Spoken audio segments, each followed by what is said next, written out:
Up, up, up, up, up. Isaac Blueberry is a me, is a snow.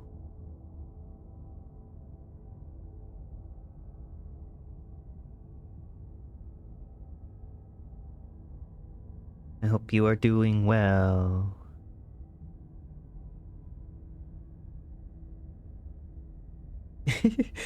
Why cry? Why cry?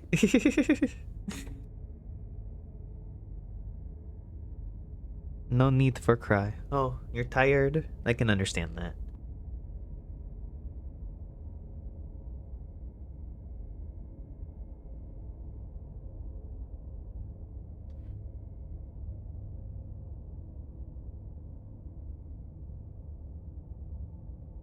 I understand.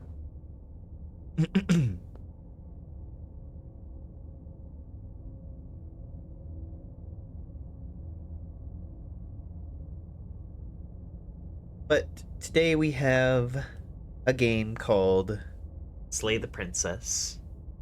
It is a horror game. Kinda visual novel-y a bit, with choices and stuff. But it came out very recently, and I watched like a little trailer snippet for it, and it looked really neat. And so I am very ads. But it looked very neat. So I am very enthused to see what this has to offer.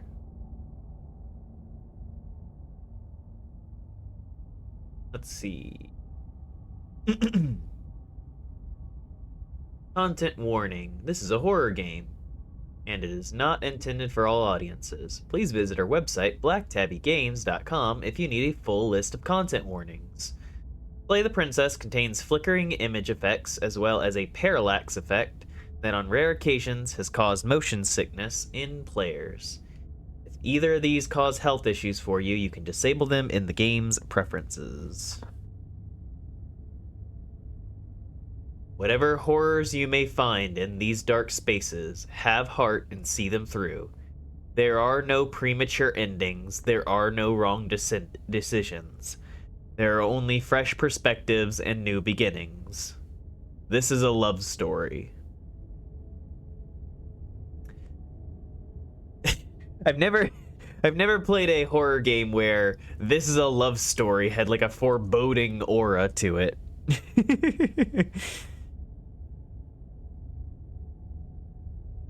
Very curious. Very curious indeed.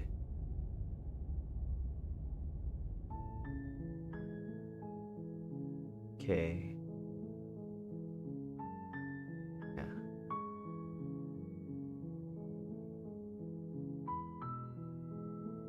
Preference.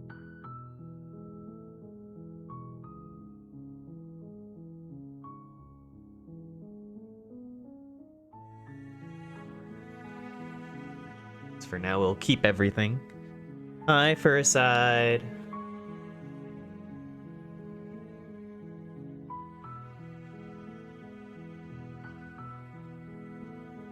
Yeah, it has very pretty music.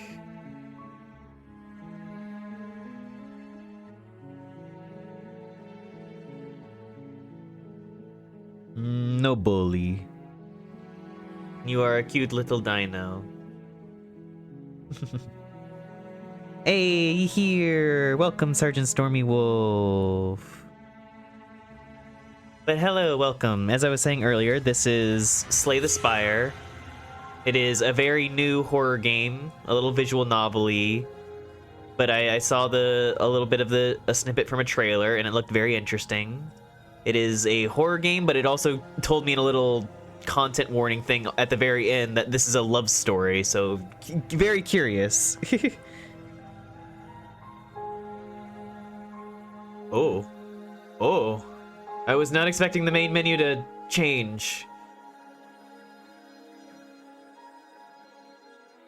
Spooky.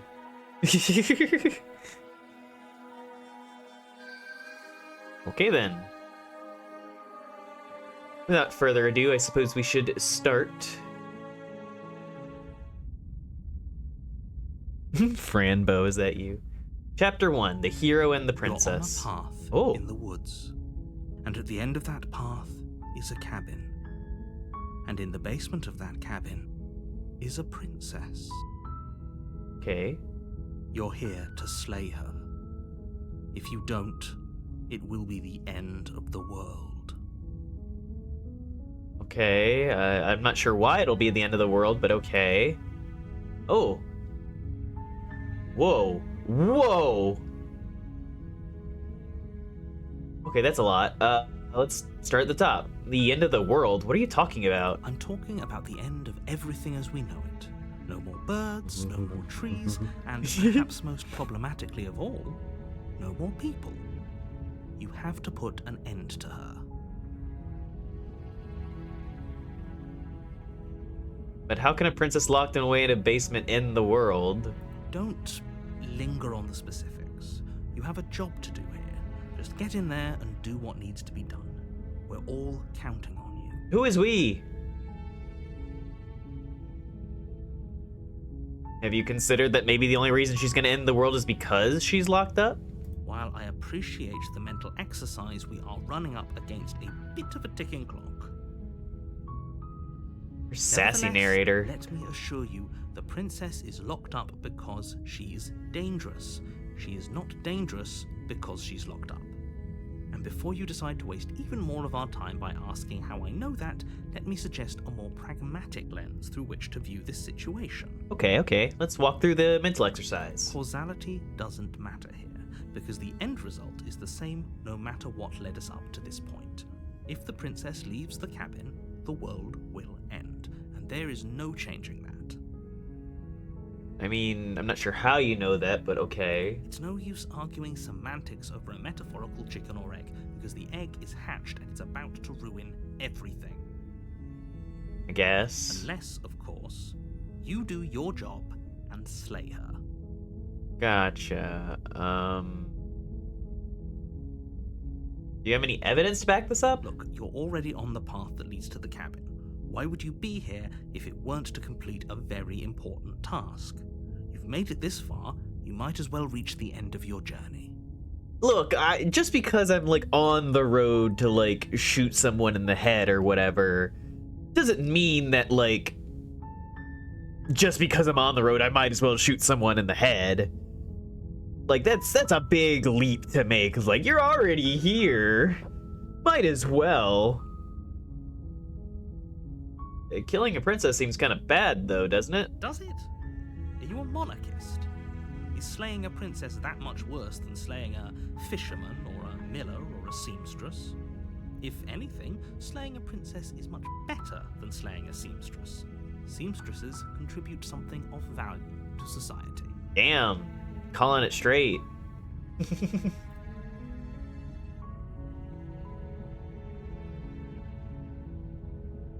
Can't someone else do this? Oh, if only that were the case, but I don't make the rules. I mean, you're the narrator. You dictate the rules. I have to say, I'm surprised at your reluctance thus far, but unfortunately for the both of us, you're the only one who can pull this off. Hey. Like I said, I don't make the rules, no matter how much I wish I did.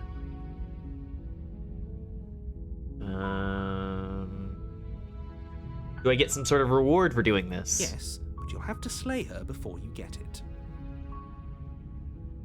Can you tell me what my prize is going to be for doing a good job? It's a secret, but I think you'll like it. It's a special reward, just for you. But whatever you think it might be, I can promise you it's going to be even better than your wildest imagination. This sounds like bullshit. I'm getting a whiff in the air of bullshit. Have you considered that maybe I'm okay with the world ending? Of course I haven't. Why would I even consider that? Nobody wants the world to end.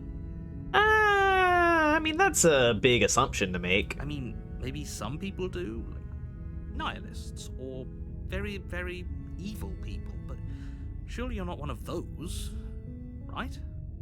I mean, I guess it depends on perspective. What if I just said I'm not doing Are you this? serious? No, you have to do it. Okay, Wait, I can turn around and leave? Look, I'll go to the cabin, I'll talk to her, and if she's as bad as you say she is, then maybe I'll slay her, but I'm not committing to anything until I've had the chance to meet her face to face. I'll go to the cabin. I'm sold. Let's get this over with. Thanks for telling me what to do. Silently continue. I'm very curious to see what happens if I turn around and leave. Seriously? You're just going to turn around and leave? Do you even know where you're going? Fine, you're persistent. I'll go to the cabin. I'll slay the princess. I'll go to the cabin and talk. Yes, I definitely know where I'm going. Nope. The only thing that matters is where I'm not going, the cabin. Like I said, I'm pretty okay with the world ending. I relish the coming of a new dawn beyond our own. The only thing that matters is where I'm not going. Fine. I suppose you just quietly continue down the path away from the cabin. Yeah. Good. What we're being asked to do Whoa. here is wrong. Voice Better of to the wash our hero. hands of this whole situation than to take part in it. Ignore that annoying little voice. He doesn't know what he's talking about. The fuck is... There can't be two narrators. What the fuck? That's strange.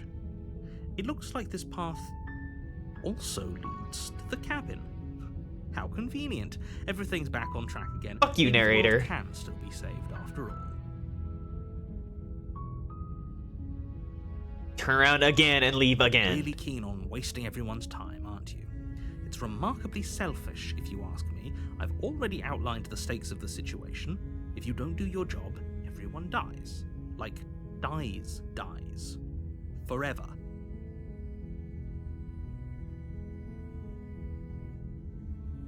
You're not emotionally blackmailing me into this. Stakes and consequences aren't emotional blackmail.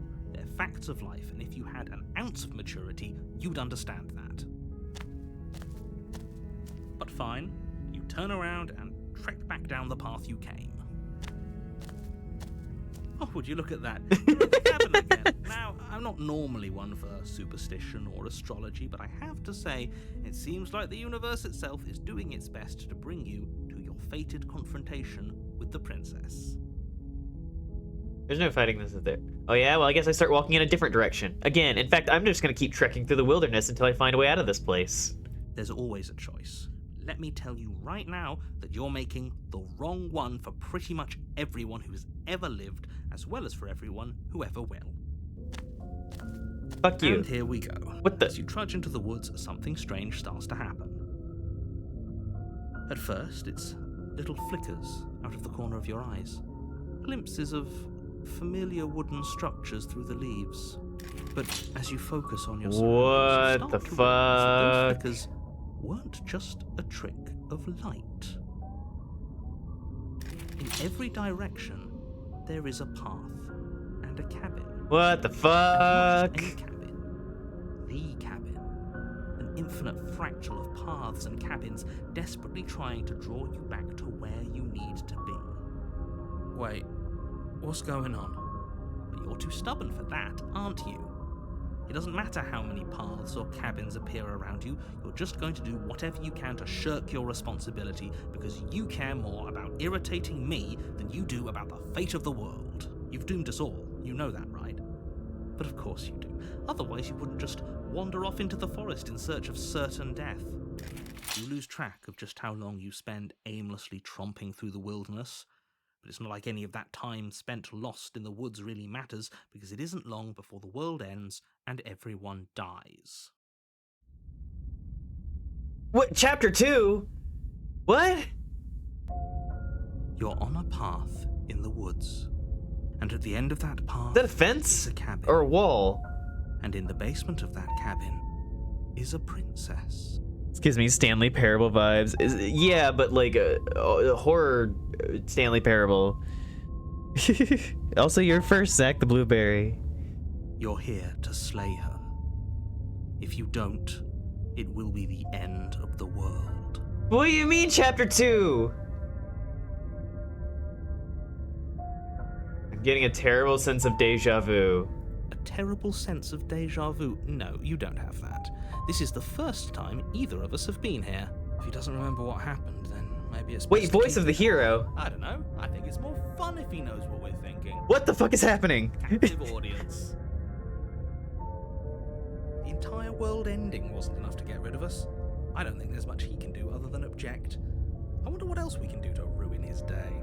If by ruining my day, you mean ruining everyone's day forever, then yes, I suppose there are plenty of ways you could pull that off. The world really did end last time, didn't it? Also, hi, We should be Vice. careful. For all we know, we just got lucky. The world hasn't ended yet. And you are never going to slay her with that attitude. Stuff those pathetic little voices to the back of your mind and stay focused on the task ahead.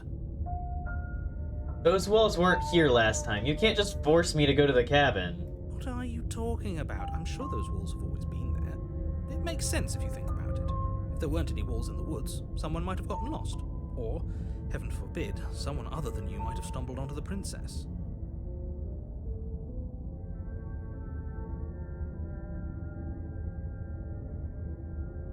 I'm gonna silently proceed to the cabin. A warning before you go any further.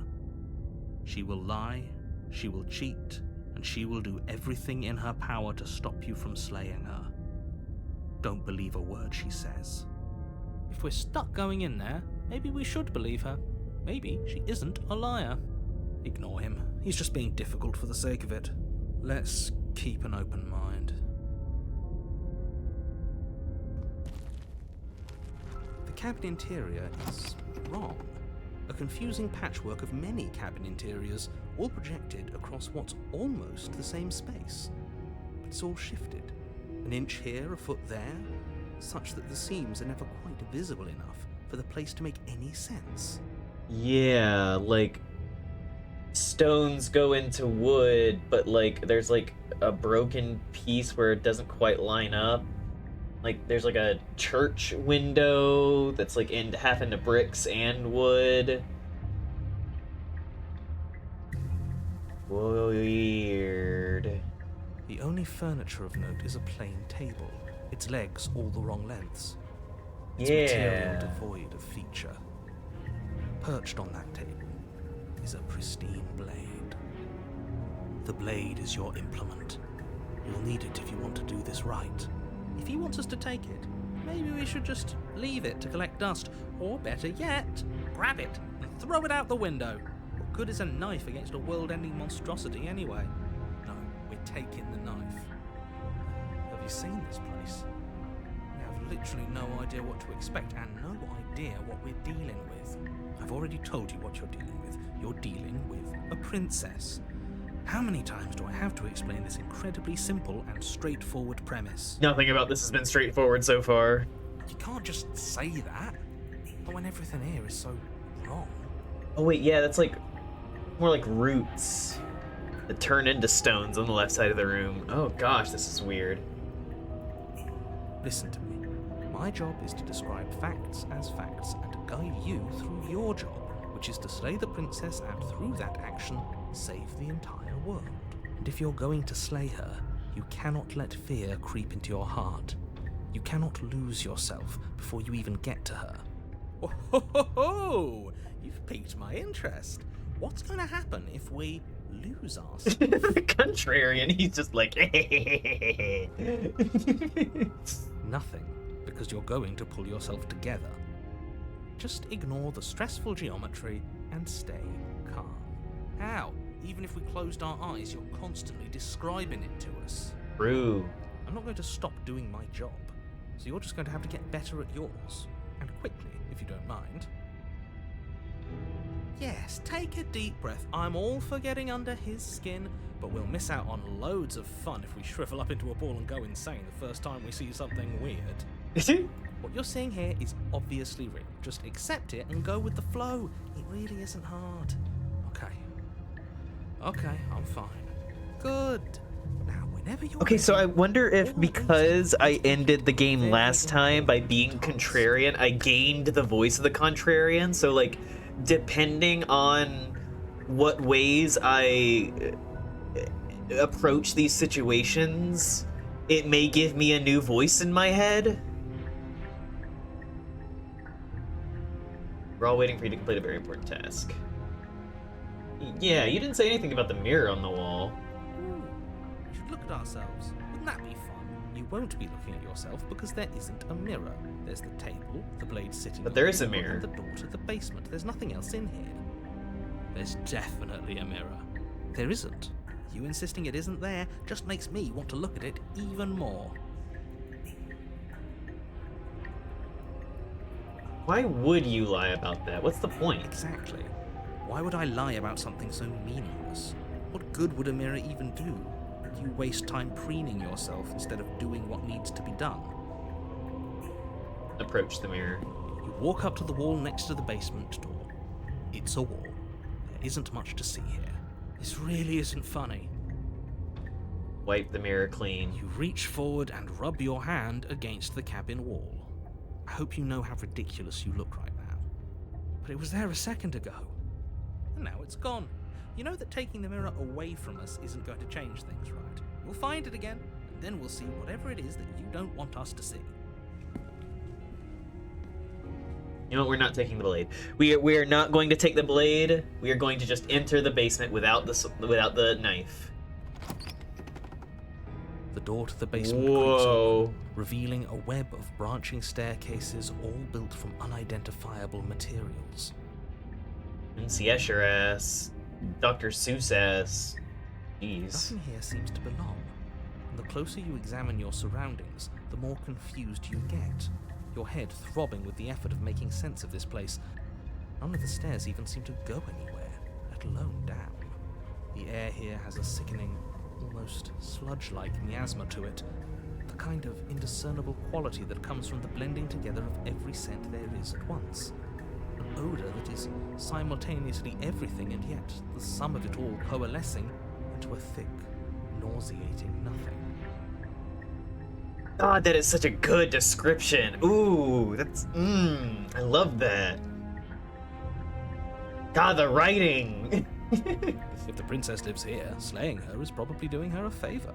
Oh yeah, you're a funny narrator. Her voice, a disquieting collage of tone and personality, drags up the stairs. Hello? Hi. What are you doing here? Are you here to kill? No, thank you. Oh, don't be such a baby. I don't want to do this. Let's just turn around and leave. This feels wrong. This feels like a trap. Like whatever we do, we're gonna die. We don't even have a weapon. But we already tried turning around and leaving, didn't we? And he threw up a wall. No way to go but forward. And whatever choice we make, whatever she is, we know one thing for sure. And what's that?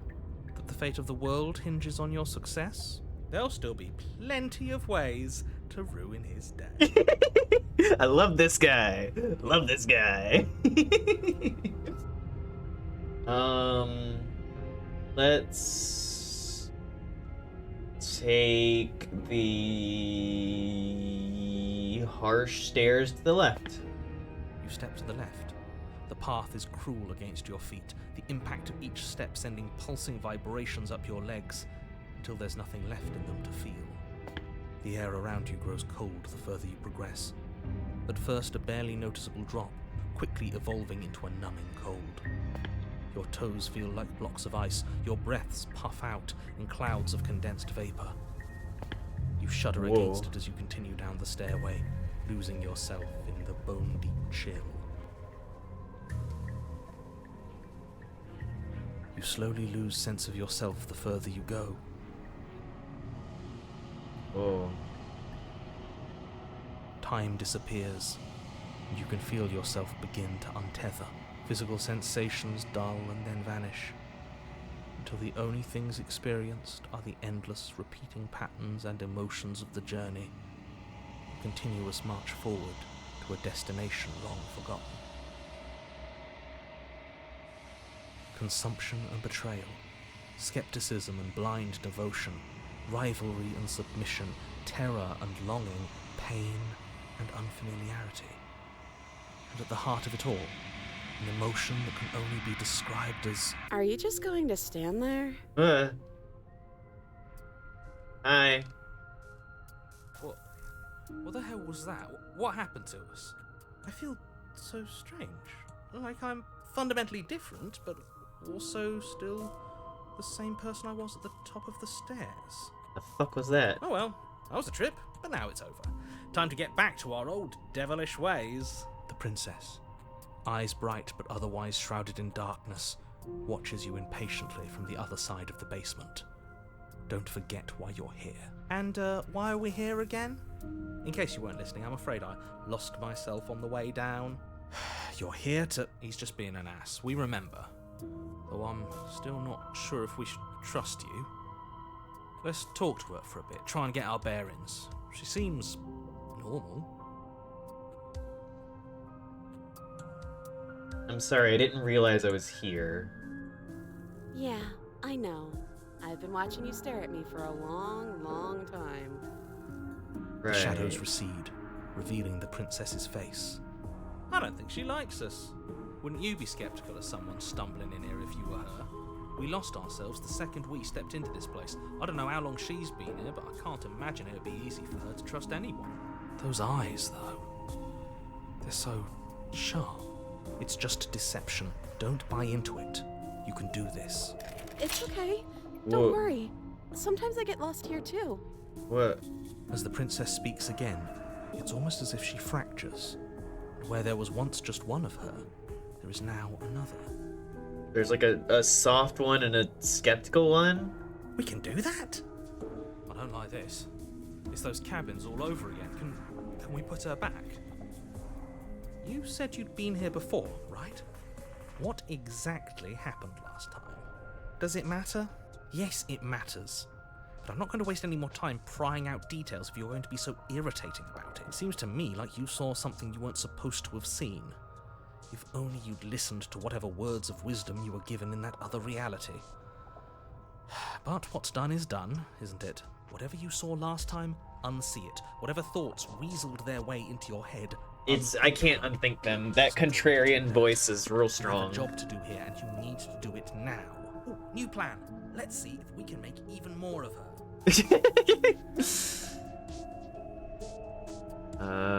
What's your name? You can address me as Your Royal Highness, or Her Majesty.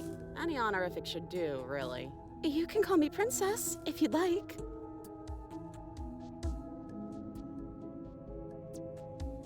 Getting down here was weird. Like I was pulled apart and put back together again. Do you know what happened to me? What, like you need me to hold your hand and tell you everything's okay? You're not really cut out for this, are you? Why are you even here? We're probably stuck down here forever, aren't Whoa. we? There's no way out, and barely a way in. Sometimes I feel like I'm being pulled apart too. It's so terrifying down here. But at least now you're not alone. And I'm not alone either. Are you like me? With the voices of like different parts of this time loop question mark? There's more of you now. And what's that supposed to mean? Are you trying to get under my skin? I don't feel like I've gotten any bigger. There must be something wrong with you. I'm the same as I was a moment ago. She fractures again. I don't like where this is going. Neither do I. Which is why you need to slay her now before things get more complicated than they already are.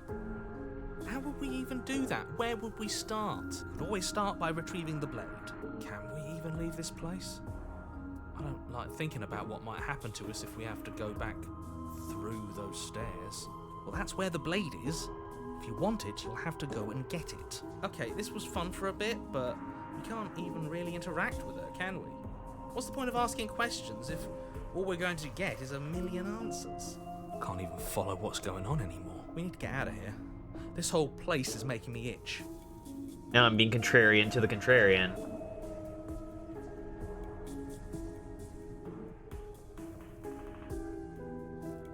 For all I know, you're locked up down here for a reason. Do you know why you're down here? Maybe it's because I'm dangerous. But you know, right? You have to know. You're the only other person I've ever seen. Or at least the only one I can remember. Don't give me false hope.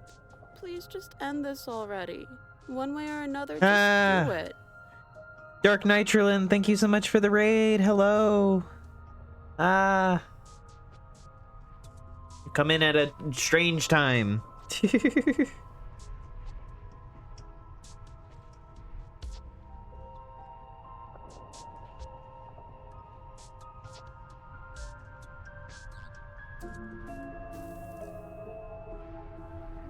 Hello, hello. You're playing Slay the Princess, and things are weird. Don't be coy. We both know why I'm locked away here. I'm a monster, and the second I get out of this place, I'm going to end the entire world. This is reaching its breaking point. If you don't act now, there will be nothing in here but her. Take a deep breath and focus up. You can do this. But how do we decide what to do? Can there even be a right choice when all of them are so different? Stop overthinking it. Your drifting thoughts have clearly been part of the reason this situation has gotten out of hand.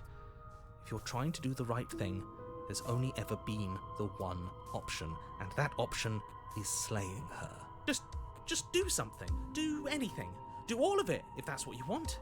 This place is hell, and it's only getting worse. Whoa. Like every decision is fractured together. Wait, that's not right. Go on. You take a step forward.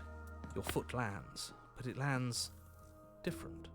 You experience a firm footfall, a gentle tread, a confident stride. You can feel yourself rupture. The room spins, your perception multiplying in a sickening kaleidoscope as your very self is pulled in incomprehensibly many directions.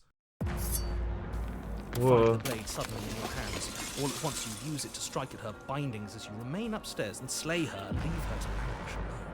What the fuck? Is this what the end of the world looks like? What an unbearable mess. But this... we can't... Do you not have anything witty to say? I could use a good bit of wit right now. No, I don't, because this isn't fun. How are we supposed to have fun if everything is happening at the same time? The weirder, the better. Nothing. Unnerving games are fitting for the spooky month. I agree. Appreciate. This is wild. Luckily for all, nothing and everything doesn't go on forever. The world, the princess collapse in on themselves before it all falls apart. I think he's gone. We were never going to salvage this, were we? What happened to us? What are we? There are parts of us that are dead, and others, they just don't fit. We can feel them moving around in spaces they don't belong. It's all so uncomfortable. Did you do this? Did we do this? Can you pull us back apart? Can you fix us? We should help her. I think we did this. Did I ask too many questions? How surprisingly sincere. I didn't actually think our actions had consequences. It's a little late for regret, isn't it? Please.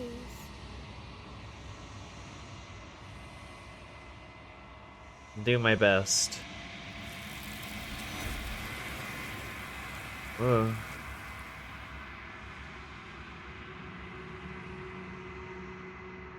I got an achievement, the illusion of choice. When everything is possible, nothing is. Hi, Cross.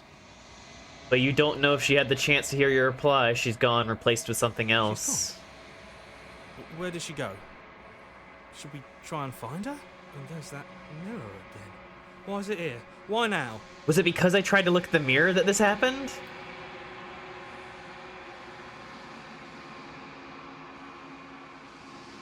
I don't know where she went, and I don't know how we'd even go about looking for her. She's gone. It's just us and that awful thing. Then what the hell are we supposed to do? The narrator is gone. He is. Does that mean the world ended? Again, what the hell are we supposed to do? I think I'm supposed to look at the mirror. There's something dreadful about it. I don't think you should. No. Don't do that. I'm begging you, don't do this.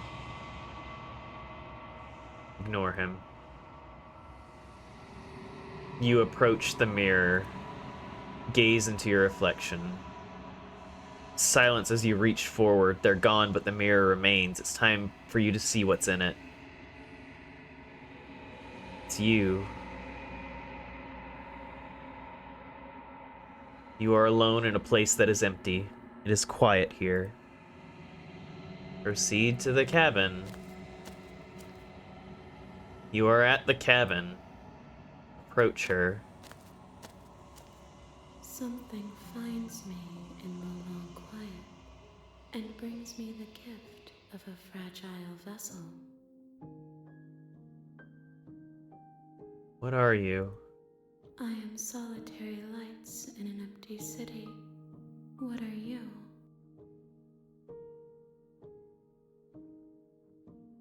I don't know what I am.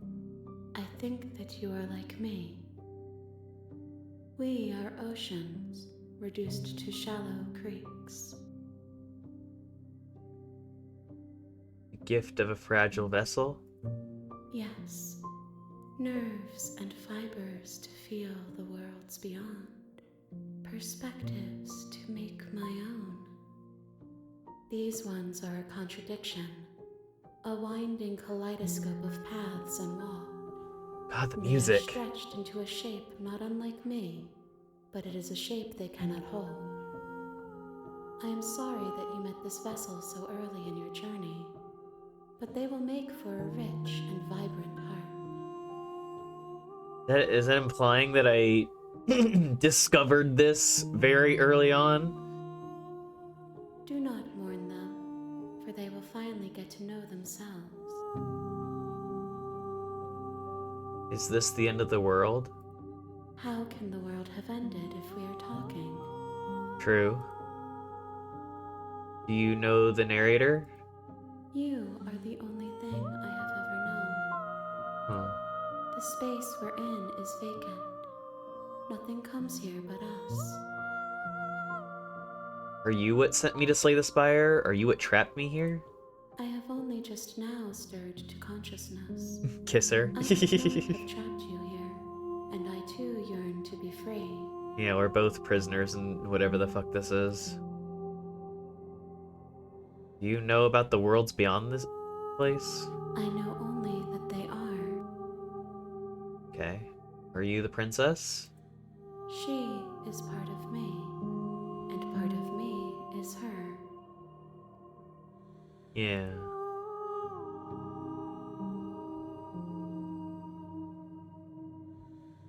Do we know each other? You are familiar, but you are not me. I feel sadness, longing, hope as I witness you. What happens now?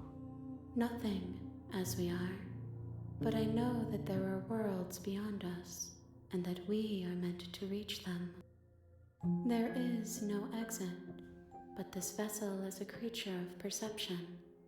She can make you forget, if only you believe her to be able to.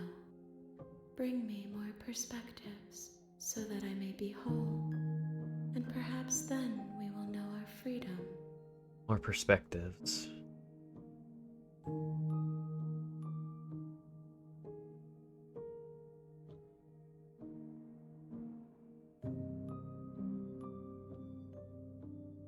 Okay, make me forget. She asks that I tell you to remember her. You won't. Everything goes dark and you die. Chapter 1, The Hero and the Princess. You're on a path in the woods, and at the end of that path is a cabin. And in the basement of that cabin is a princess. You're here to slay her.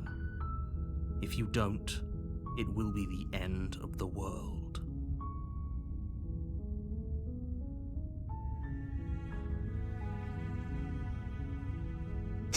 Sweet, I've always wanted to off a monarch. Viva la revolucion! Silently continue to the cabin. You make your way up the short path to the cabin. You'll find the princess within. A warning before you go any further. She will lie, she will cheat, and she will do everything in her power to stop you from slaying her. Don't believe a word she says. Proceed.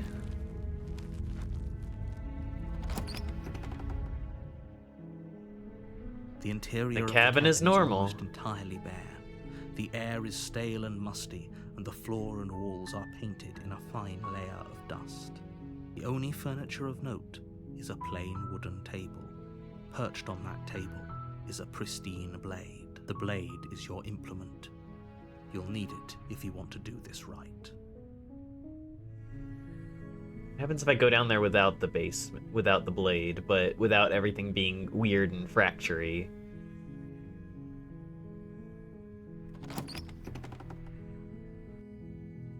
The door to the basement creaks open. Staircase is normal. Revealing a Cool. staircase faintly illuminated by an unseen light in the room below. This is an oppressive place. The air feels heavy and damp, a hint of rot filtering from the ancient wood. If the princess really lives here, slaying her is probably doing her a favor. Your dick, narrator. Her voice softly carries up the stairs. Hello? Is someone there? It's hypnotizing. It's the kind of voice you only have to hear once to remember it for the rest of your life. Don't let it fool you. It's all part of the manipulation. You're playing a dangerous game by coming here unarmed.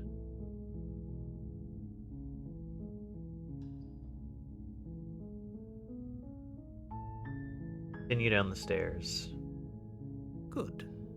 You're still listening to reason. It would be better if you had a weapon, but you may still be able to do what needs to be done. You walk down the stairs and lock eyes with the princess. There's a heavy chain around her wrist, binding her to the far wall of the basement. She's beautiful. How could someone like this be a threat to anyone? I am begging you to stay focused. There's a lot riding on you here. Hi. Do you think you can get me out of these chains? I'll see what I can do. You're only making this more difficult. Thank you. Thank you. You're making a huge mistake. Shut up, narrator. No, you're doing the right thing. You walk up to the chains binding the princess to the wall and give them a tug. They're large and heavy, far too solid for you to even imagine trying to break them apart. I'm guessing you don't have the key? Maybe it's somewhere upstairs. Doubtful. Whoever locked the princess away down here intended for her to never see the light of day. They wouldn't have just left the key to her chains somewhere in the cabin. Fair. And if there isn't a key, do you have any other ideas? Maybe there's some way to break the chains? Or if that doesn't work, I guess we can always cut me out of them. She offers the suggestion with almost complete nonchalance. Like, slicing off your own hand? I guess that could work. If we were stuck down here long enough, I'm sure we'd be nonchalant about cutting our way out if it meant we could finally be free. You attempt to make your way out of the basement, but the door at the top of the stairs slams shut. You hear the click of a lock sliding into place. Oh dear. Someone else here? Hey, let me out of here. Your shouts and pleas are met with silence. I'll repeat myself once again.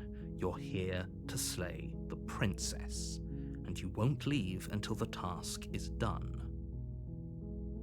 You try the door, but it's locked from the outside. Right, let's go back down. You make your way to the bottom of the stairs. This would have been so much easier if you'd just taken the blade like you were supposed to. Easier for whom? Easier for everyone.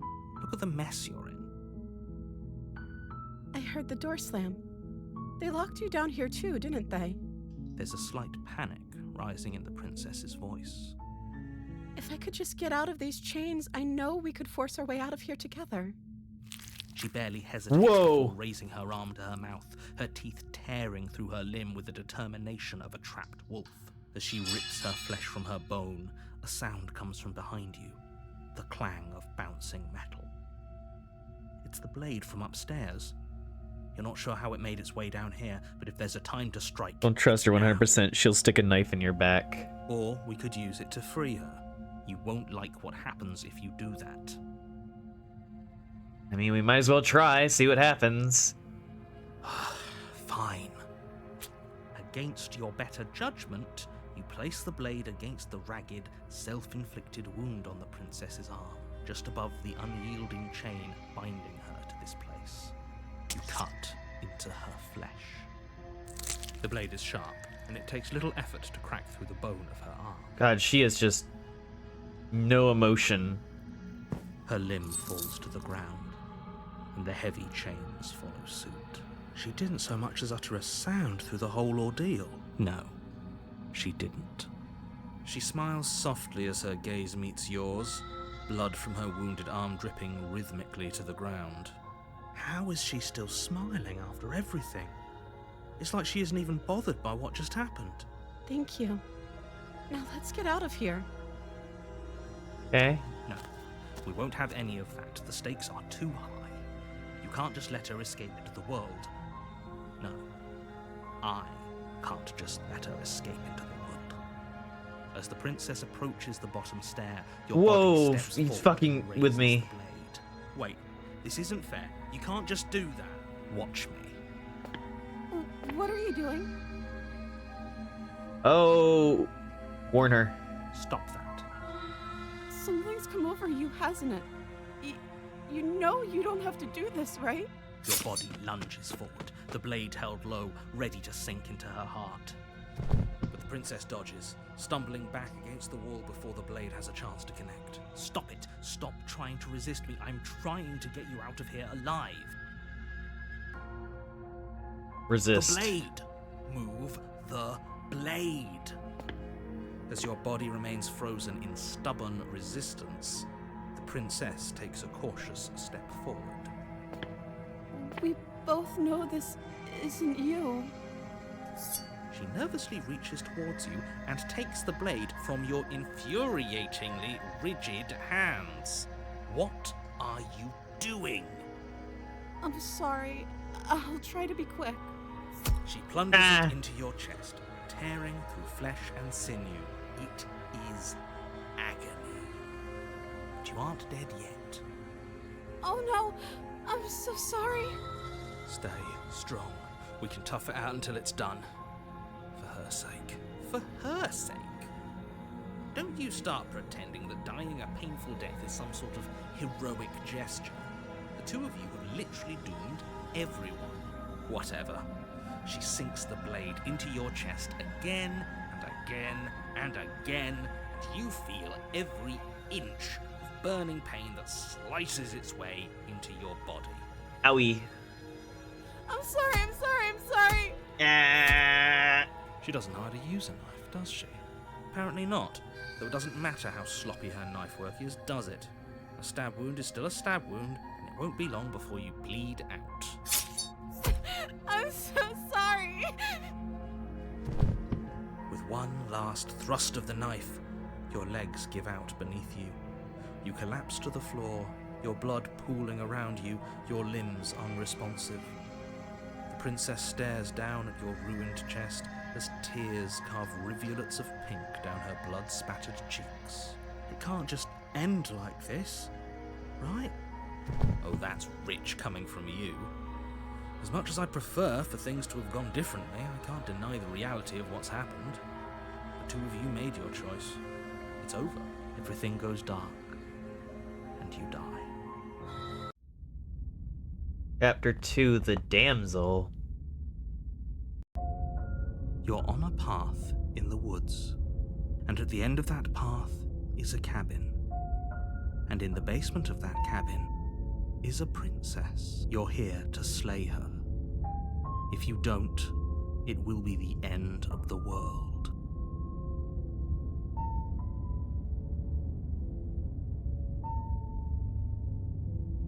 Proceed to the cabin. A warning before you go any further. She will lie, she will cheat, and she will do everything in her power to stop you from slaying her. Don't believe a word she says. If only you knew what you did to us, you villain. Voice of the smitten. Excuse me? Forget he said anything. But he is a villain. He made our beloved brutally take our life last time. He's trying to keep us apart, but he won't be able to withstand the power of our love. Last time? What are you talking about? I think he just likes to hear the sound of his own voice. Let's try to ignore him. I do, but I also speak from the heart. My passions are too great to be stifled. They must be expressed. Sure, yeah, your passions are strong and all, but not everyone needs to hear them. Some things are better kept quiet. Don't pay their bickering any mind. Focus on the task ahead. Proceed into the cabin.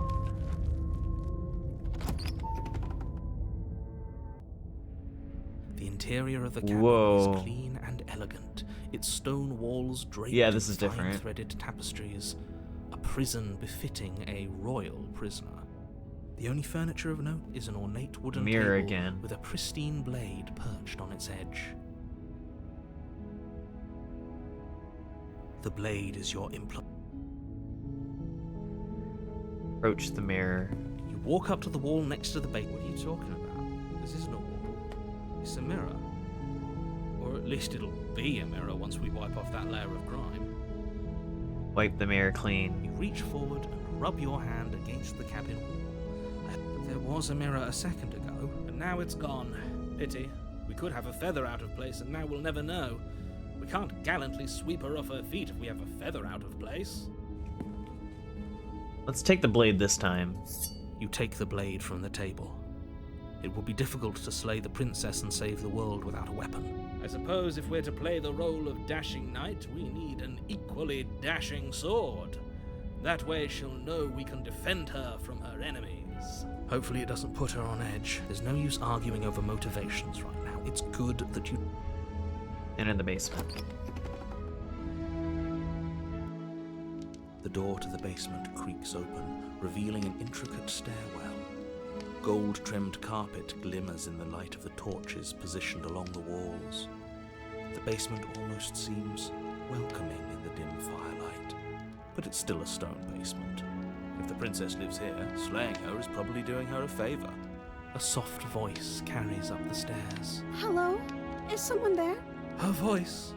It's somehow even more beautiful than last time. The voice is a little I think different. we're in love. Drink water. Hydrate or dihydrate. Okay, I'm with you that we should be doing whatever we can to save her, but saying we're in love is a bit much, don't you think? We don't even know the princess. We can still do right by her without all this fawning. Yes, for everyone's sake, you're not in love. Just remember that her charms are all part of the manipulation. You walk down the stairs and lock eyes with the princess. There's a heavy chain around her wrist, binding her to the far wall. My love, we're here to rescue you God. from your unjust Smitten. and foul imprisonment. You know she can't hear you, right? She may not be able to hear my words, but surely she can hear my spirit. Shut the fuck up, Smitten. Oh, your spirit's plenty loud, all right. It's you, my dashing hero.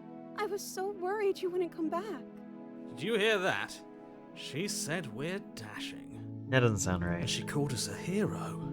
Flattery really goes a long way with the two of you, doesn't it? Waiting for you to come back. You've been here before, haven't you? That's right, villain. And you killed us.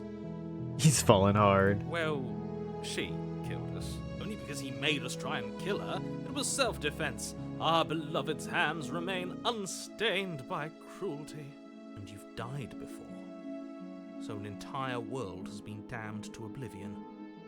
I'd really hoped I'd be the first, but... What do you know, it's narrator? done. What matters is you have a chance to do it right this time. We damned a whole world. But everything reset. Nothing resets. You're just somewhere else. And you can't keep hopping between worlds forever. Especially not without leaving a trail of incomprehensible devastation behind you. This is horrible. Horrible for you, maybe, but we've been given another opportunity to sweep her off her feet and treat her like the lady she is. Now, hold on. If she actually ended a world, are you sure we want to do this? Are you sure we want to rescue her? We never saw a world end, and now I'm even more certain that we must chase our heroic and romantic destiny than I've ever been. I shan't let anyone convince us otherwise. Are you listening to him? He's lost it. Don't let him distract you. Just do your job.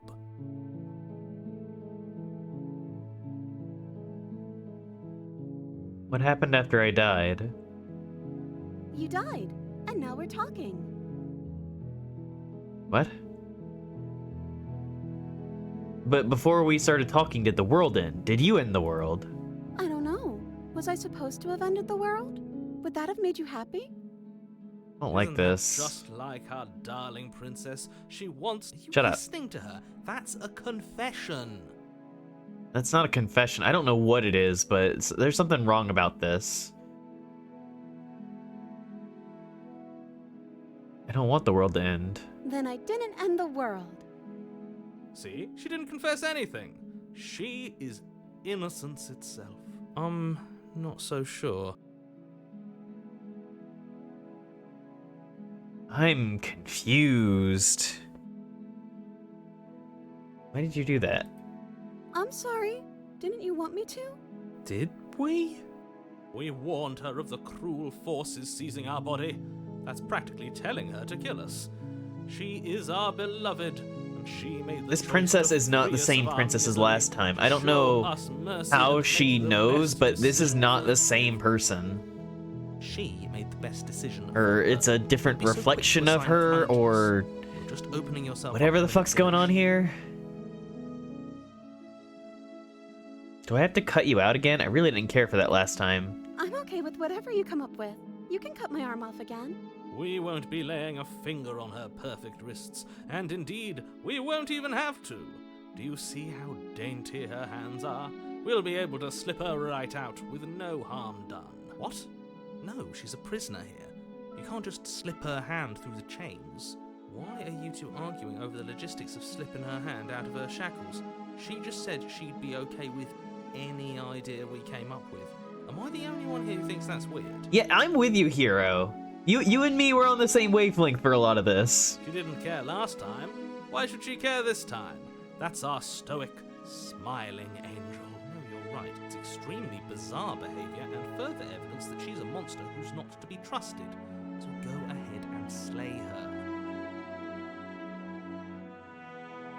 I'm sorry about what happened last time. The narrator who sent me here to kill you took over my body. It was extremely unfair. Another version of me was pushed to such drastic action. It was for good reason. That's okay. You were just doing your best, and that's all that matters. I don't like this. She took that in stride. To a surprising extent. An almost unsettling extent, actually. That's because she's perfect. Do you think she has someone like him telling her what to do? She doesn't. There's no one else like me. Are you sure? I think he's right, because I like it better if she doesn't have some horrid little voice like him, always trying to drive her to violence. Don't like this. Hmm.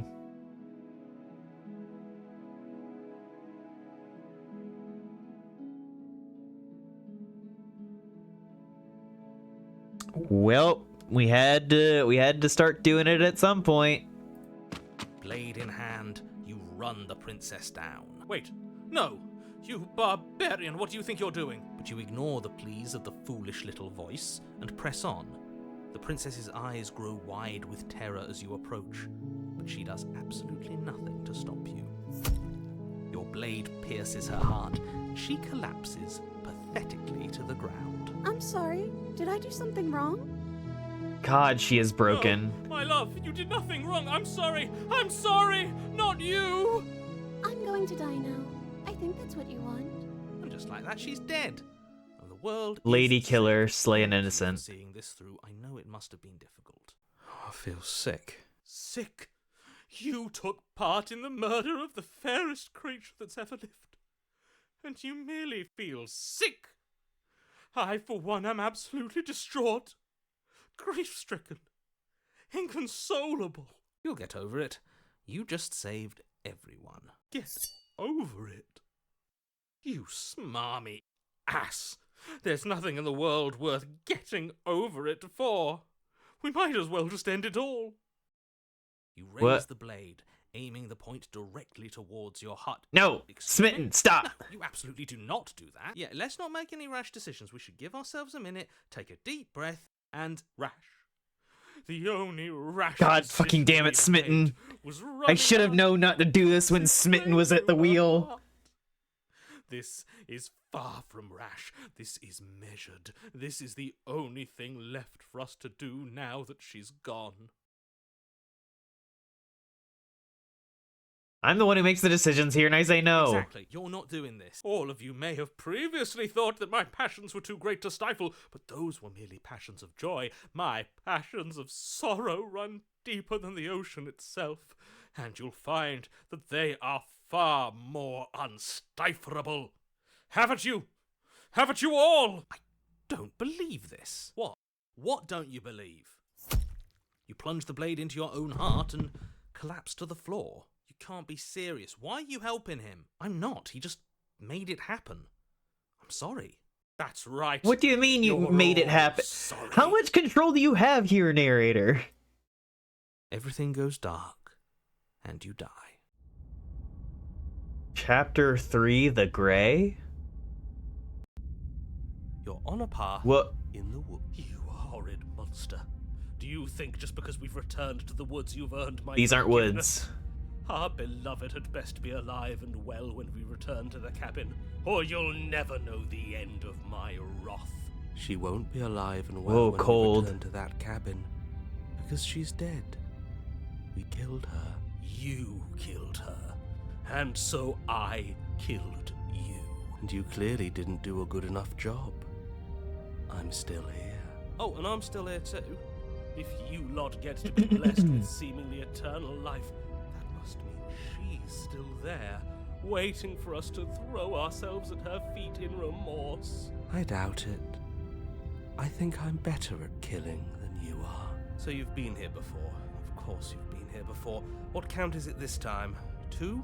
It's our 3rd. What gave it away? Your open discussions. Yeah. I couldn't care less what he knows.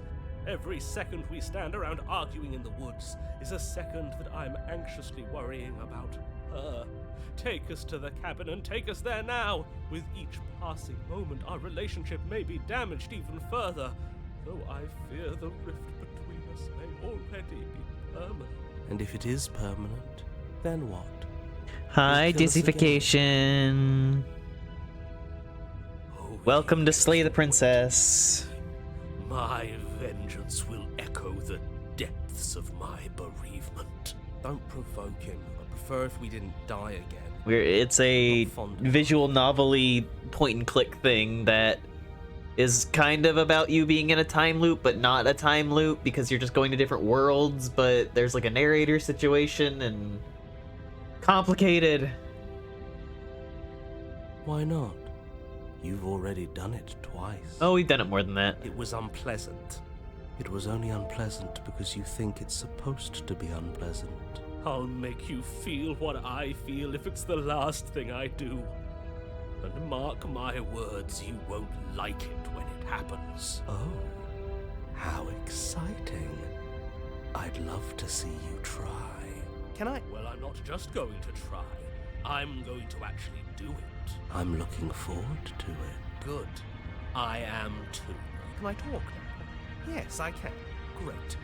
Now that you're listening, Yeah, the same then situation in you'll different hear worlds, but like, why is it It happening? means that the princess is not dead, and that her very existence currently poses a direct threat to the entire world. I'll believe that when I see her living body. Did I hear that right? He says she's alive. Our beloved lives again. Yes, she's alive. But you're going to have to make her not alive. You'll have to slay her. It's your job.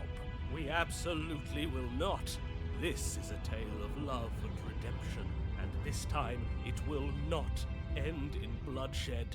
So it seems like whatever we do in a previous world informs the next one. So like, we tried our best to save her, And for some reason that created Smitten and a princess who had, like, no opinion of her own and was just going along with whatever you wanted, like a broken doll or whatever. And now we killed her whenever she was like that. So we have the voice of the cold, and so I think that might inform which princess we run into. Yeah, we're looking for the catalyst. But we were also sent by that, like, multi-princess thing to find as many perspectives as we can. So I guess we're trying to gather up as many of these voices as we possibly can before getting back to that moment. Let's do our best to keep him away from anything sharp. If we're lucky, there won't even be a blade when we get to the cabin. Yeah, we haven't talked enough about how different this place is. It wasn't different last time. If this isn't the same path in the woods you're used to, that means that her influence is already spreading and you're running out of time. Wait. But if her influence is spreading, that means there's hope. That means our beloved is waiting up there for us, ready to make amends. God, Smitten, you're the worst. Yes, I already told you that she's alive. Don't mind him. I don't think he's doing too well. I'm doing better than any of you. I'm doing great. She's alive. Influence doesn't require life. But if things restarted, why wouldn't she be alive? Who said they restarted? All they've done is changed. Yeah. Listen to the vile mutterings of you serpents. Onward! Our living, breathing princess awaits us. Yeah, Smitten, I don't think our princess is gonna be very, sweet.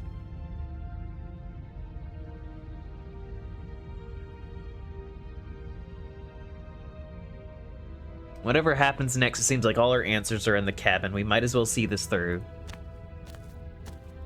I'm sure you've already heard my words of warning in one of your past lives. You've already managed to slay her once, just don't muck it up this time, alright? Oh, we'll muck it up alright. We'll get our happy ending, even if it damns each and every person who's ever lived. Whatever you do, don't let him influence a single decision. He's clearly lost it. I hate that I'm agreeing with him on anything, but I really don't like being at the whims of someone so unstable. It's stressful. Yeah. Yes, having all those feelings isn't very productive, is it? But we're just passengers here. Why stress over something you can't control? You're saying that like stress is just something you can turn off. It is. It's easy. Whatever happens, happens. Are you even alive? What's the point of doing anything if you're not going to feel a single emotion? I don't know. I just exist. And that's fine with me. This is horribly unproductive. The cabin and your extremely important destiny await. The interior of the There's cabin only a feels mirror dry and a brittle. ghost? Ancient dust-covered wooden beams hold up a crumbling ceiling like mummified ribs, each elegantly carved detail of the stately building preserved in an extended stasis. Everything here has been kept safe and dry and lifeless. But you're not alone. You can feel something watching you. There is a figure faintly outlined against the dusty wood of the far wall. Is that her? Our beloved. So she does live. She doesn't. I don't know look about very alive to me. live. Before you can make a move, the figure is gone, vanishing behind the door on the far side of the room. The door at the end of the room, but there isn't a door. It's just that damn mirror again. Ah, yes, the mirror. So we can see the monster we've become. If it even lets us look before it vanishes too. The mirror? Is this some kind of joke? Did you all plan this out before dying? There is no mirror. There's the door to the basement, the table, and the pristine blade. There's no table or blade. That's strange. There's supposed to be a pristine blade. Why isn't there a pristine blade? Maybe it's gone because we've already killed her with it. Perhaps it's gone because an oh-so-deserved guilt has started to worm its way into each and every one of you. Perhaps all of you do feel just as bad as I about what we've done. Though if you felt the oppressive guilt I feel, we would have manifested that weapon directly into our heart. I suppose it doesn't God. matter why the blade is gone, but you're going to have to find it if you're going to do this right. So why don't you march over to that door and make your way down to the basement? But there is no door. As if something as flimsy as a missing door would stop us on our sacred quest. Cross the room, find our way back to her, make things right. You're clearly hallucinating, but I'd rather not get into it with you right now. The door to the basement is on the far side of the room, whether you can see it or not. Approach the mirror. You make your way to the door at the end of the room, stopping just in front of it. You must think you're looking at that mirror you mentioned earlier, the one that doesn't exist. Just reach forward and open the door.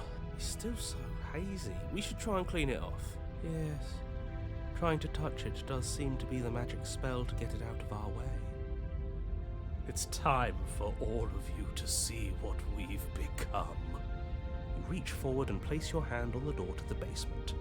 The handle is just a little to your right, and a little down. So much for our reflection. We didn't need to see ourselves anyway. I'm much more interested in seeing other things. I see. We are too hideous for even a mirror to behold. We can only hope God, she Smitten, you're the might worst. still see some good in us. No way left to go but down. The door to the basement creaks open, revealing an antique staircase lit by weak torchlight. The air here is so stale it practically stands still, as if the very molecules of this place have been fossilized, trapped for eons until your arrival. Even the blaze of the torches can't penetrate the odorless air, as if they'd run out of fuel to burn ages ago, their light still flickering more out of habit than from adhering to a physical reality. A wispy figure watches you from the bottom of the stairs, face veiled in shadow. There she is again. My love. She's just an old memory. Your eyes lock for a brief moment, then she vanishes around the corner.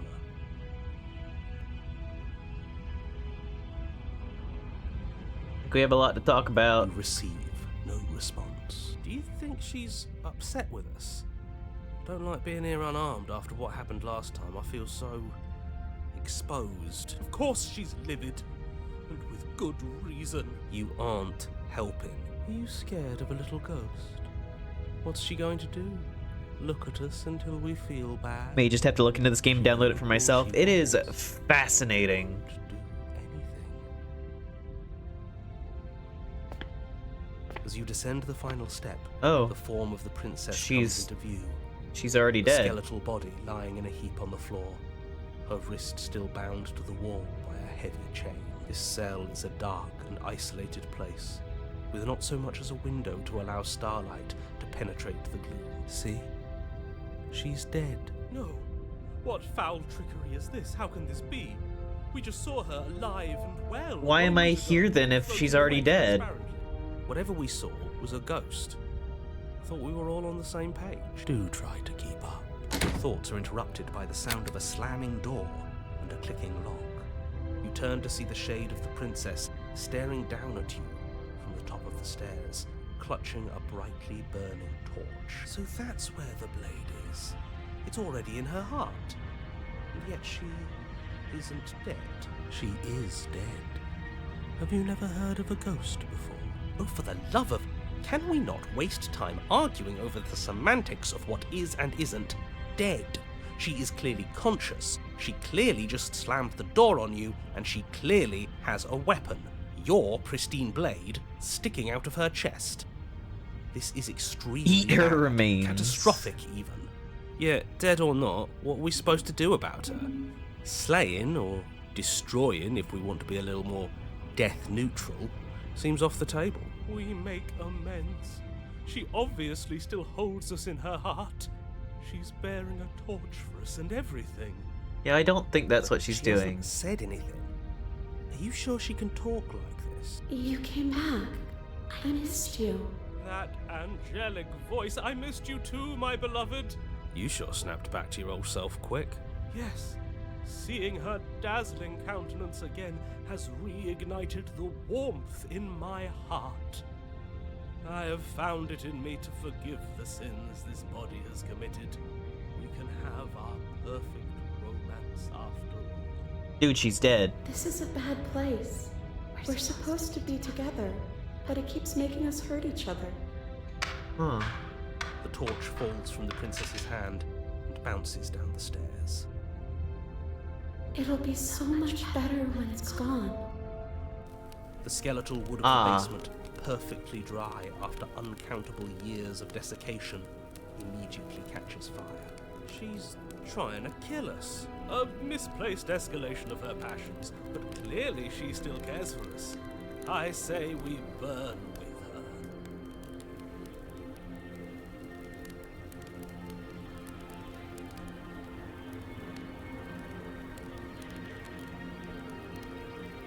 Rush to the door. As you rush up the stairs, the entire cabin erupts into a raging inferno. You ignore the princess, throwing yourself headlong against the door, bashing at it with your clenched fists in a vain attempt at freedom.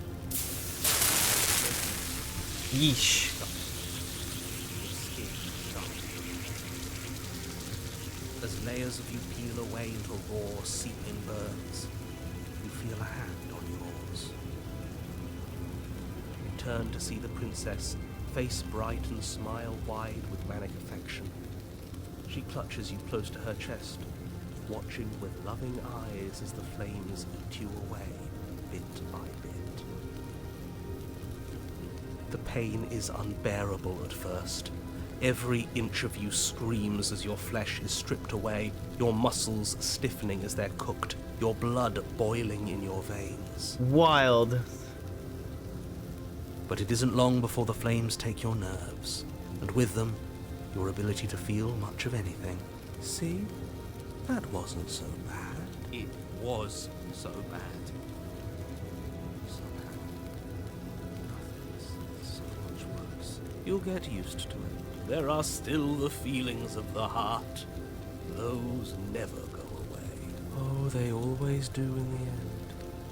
You just haven't experienced enough. Eventually, you'll want them to stop too. Welcome You'll back, make them Zach. stop. Trust me. The princess's smile never fades. Her skin peels away, and then her muscle, until all you can see is her charring skull, locked in an eternal grin. It's very romantic, really. We got our happy ending after all. We can die happy. Was not a happy ending, Smitten.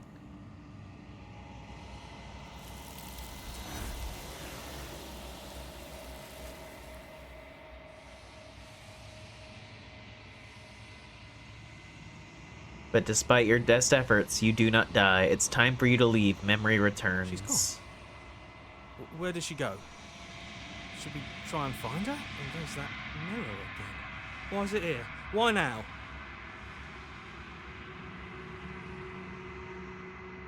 It's going to be okay. Just trust me. We've been here before and you always get scared. But it feels so bad. Like looking into it right now is going to be the end of everything. Yes. I fear that we won't like what we'll see. What if we just sit here and preen for a while? That can't hurt.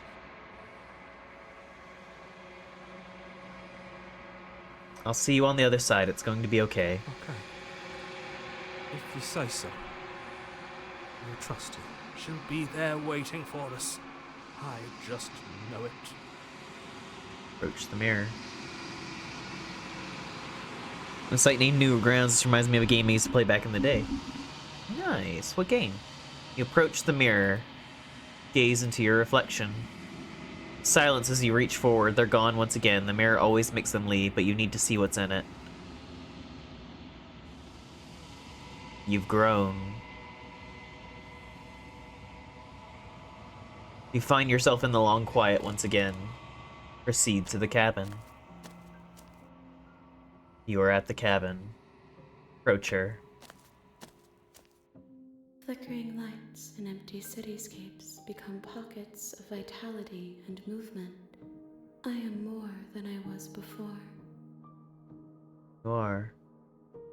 Whenever you are ready, I will wipe your slate clean once again.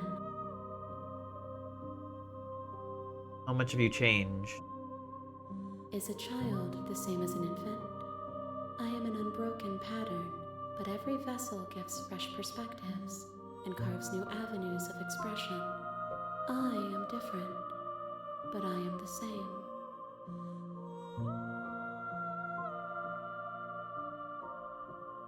What does it feel like to change like this? Eyes close in reflection.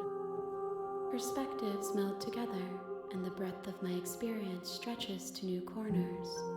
There are contradictions, conflicts in my nature, and there are familiarities that bind everything together.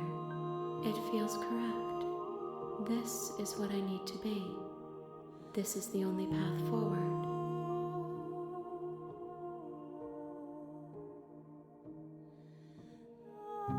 When this is all done, do you know what you want to do? With every gift you bring me, I excavate the alleys of what I am meant to be, and every exploration yields new and complicated truths. What I will be is different than what I am, and what I am is different from what I was. I cannot tell you what desires I will hold when I have changed, but in this moment, all I want is to know myself and to know you.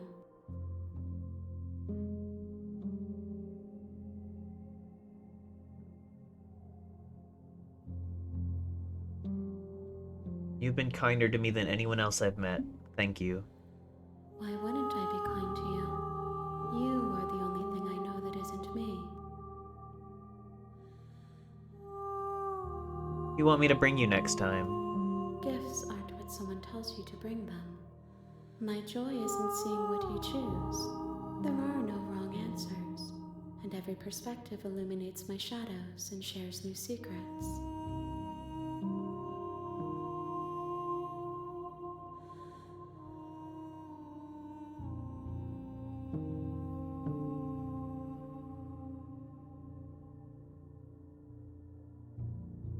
How do you feel about me? These vessels I've been bringing you, I've hurt them. The vessels are shaped by memories of you, but they are drawn to the edge of the long quiet. To them you are a gate to something more, and you are something more than that, too. But they are only thoughts and perspectives. They are not me. The wounds they've suffered carve texture around my heart. Without them, I would be as I was before. I would be alone and without sensation. I could not feel the joy of having you by my side, for I would not know your absence.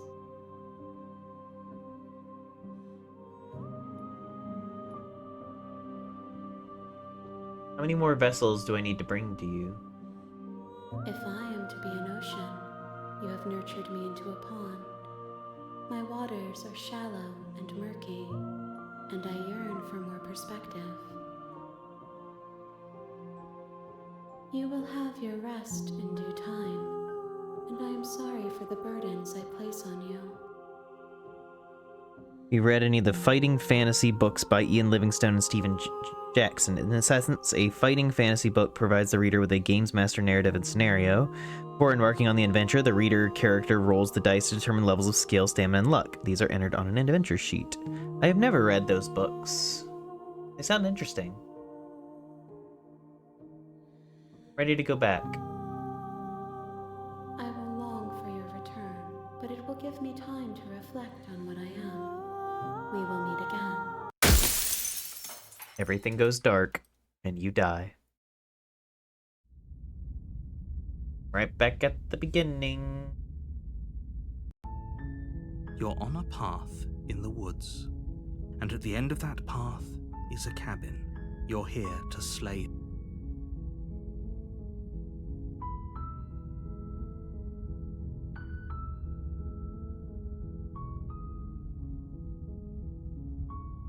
Good morning. The Weagle Ni Hao Uga Luga.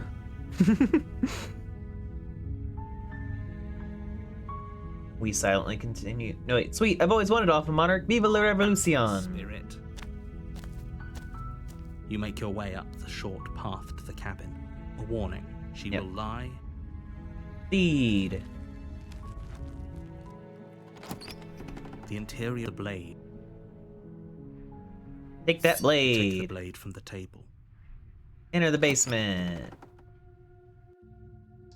The door. Her voice. Who's there?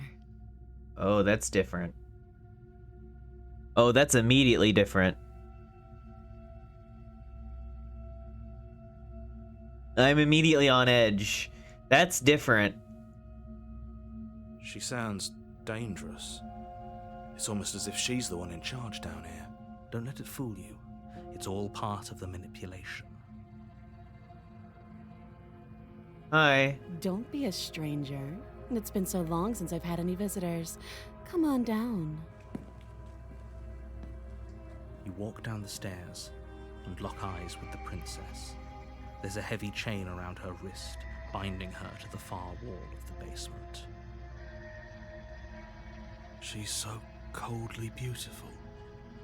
Is she really a threat to the world? Focus on the task at hand. And there you are. Are you here to kill me or something?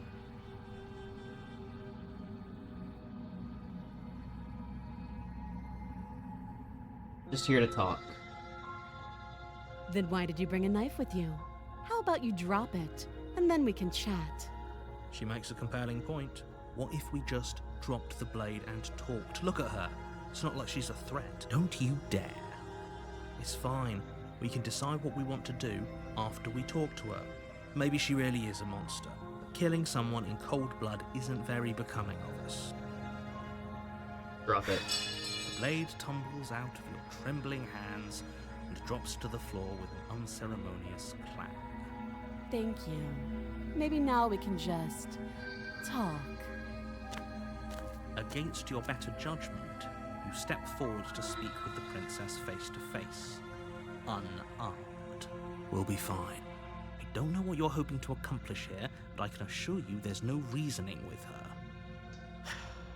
Just make sure you don't forget about the blade on the floor. You're going to need it. So here we are. What an awkward start to a relationship.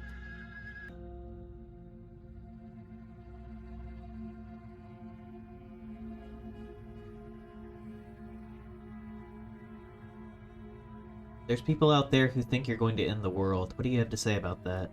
Don't just tell her that. Is that why they threw me down here? But I don't want to hurt anyone. I like the world, I think. I don't remember much about it, to be honest. I've been down here a long time. Just how long has she been down here? If I'm supposed to be capable of ending the world, then how did I wind up here, chained to a wall? Have they told you why I'm allegedly so dangerous?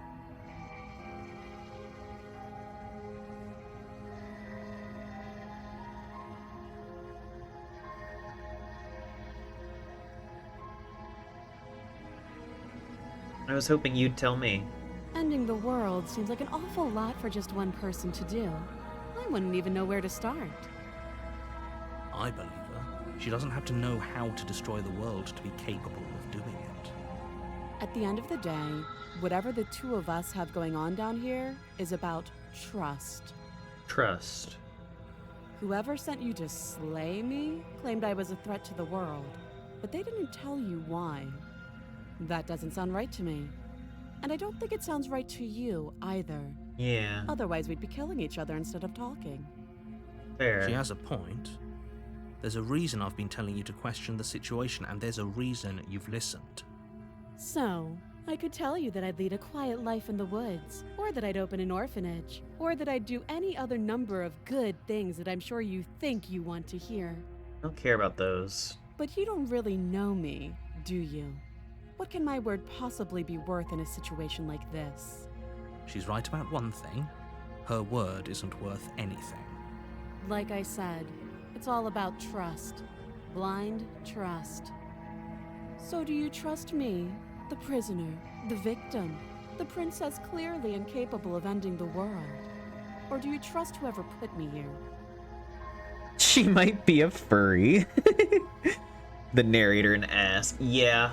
She's wrong. This isn't about trust. This is about risk. We stand to lose everything, all for the sake of one person, and a subjugating monarch, no less.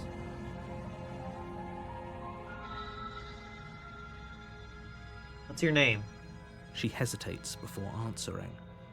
You can address me as Your Royal Highness, or Her Majesty. Any honorific should do, really. It's the same thing that the first princess said. Again, she offers no specifics. No matter how hard you try, you'll never get a straight answer out of her. How long have you been down here? Too long. How would I get you out of here? You can't. Don't bother. I'm guessing you don't have the key then. I'm sure there's a key somewhere around here, and if there isn't... They must be British. Yeah. A bit of an accent going Well, on. we can always put that knife to good use. Her sharp eyes settle on the edge of the blade. She isn't suggesting what I think she's suggesting, right? She is. I'm sure of it. We've talked enough. Oh, have you decided what to do with me? You know why you're here.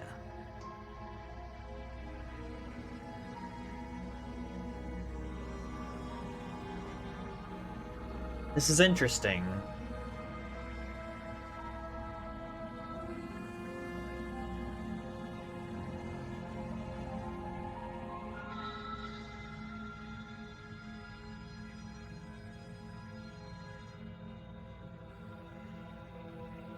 This might be the first time that I've had a third option with this stuff.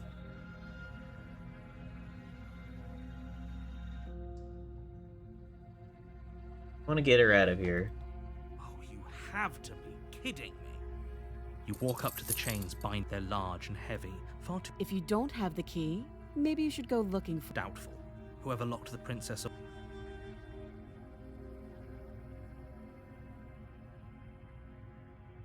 I'm gonna check upstairs. I'll be here.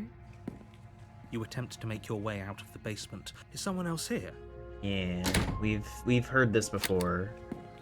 You make your way back. Easier for her. Easier for everyone. I heard the door slam. The knife. Pick it up. You won't like. Save the princess, and then we're gonna maybe, if this leads to the same place, we're gonna maybe make a different decision than we did last time. Against your better Yeah. judgment, you place the blade against the princess. I should narrate instead. Unwieldy, you cut into her. The Yep, blade we've is done sharp. She didn't this. so much as utter a sound. Free from her how is she so Thank you. No, we won't have any of that. As the princess... Wait, is it... Watch me. Nope, we're going to... Stop that. I thought this was a little Your body lunge. Stop it. Stop. The blade. Move. You're doing your best to help me, aren't you? I can see the conflict in your eyes. I'll make this quick. She steps forward and pries the blade from your rigid hand. Maybe I'll see you in another life. And then she slits your throat with an almost clinical ease. Her face remains unchanged as she watches you collapse to the ground. Yeah, this version of the blood princess is a flowing from badass. your butchered neck. This is the end, isn't it? I'm afraid it is. Everything goes dark, and you die. I hope it was worth it. I hope so. The prisoner. You're on a path. You're here to slay her.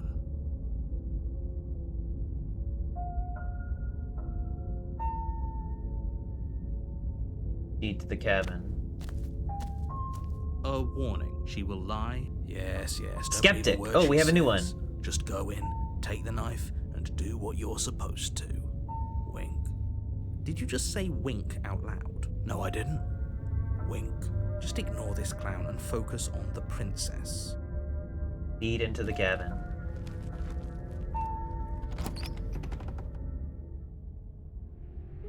The interior of the cabin is less a cozy woodland retreat and more like a dungeon.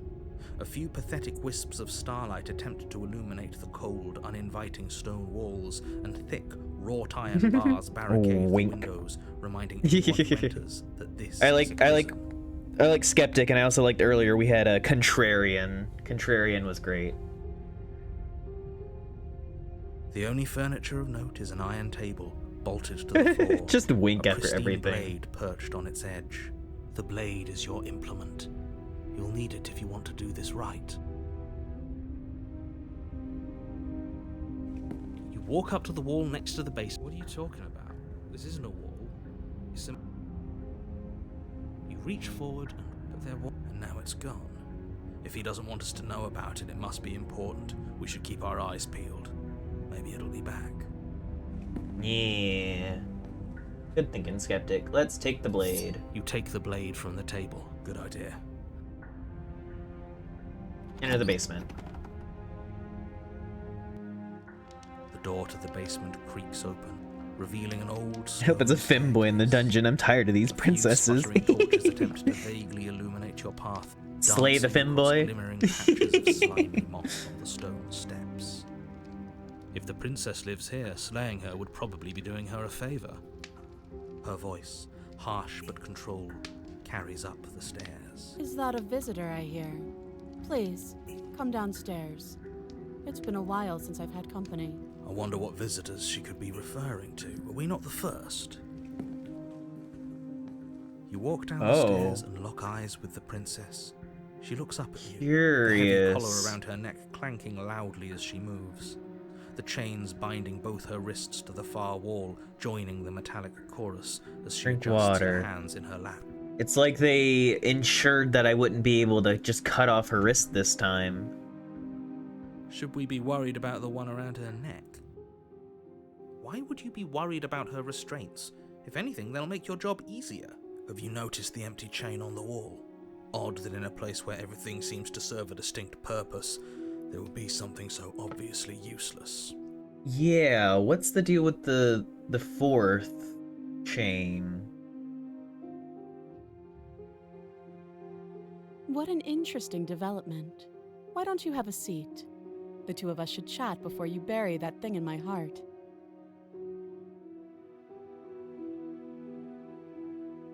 Sit with her. You step towards the princess, but she stops you before you get too close, holding up one shackled hand. There's fine. I'd prefer we keep some distance until we've sorted this out. Kinky. That's reasonable. We do have a weapon. Might as well put her at ease. Sit where you were told to sit. You do as she asks and sit on the floor, still a good distance away from her. Thank you. Now, what are your intentions for me?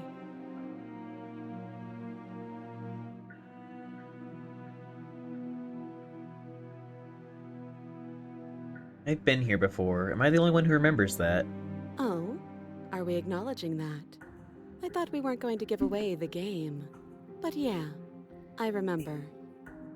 Okay, so each route she remembers.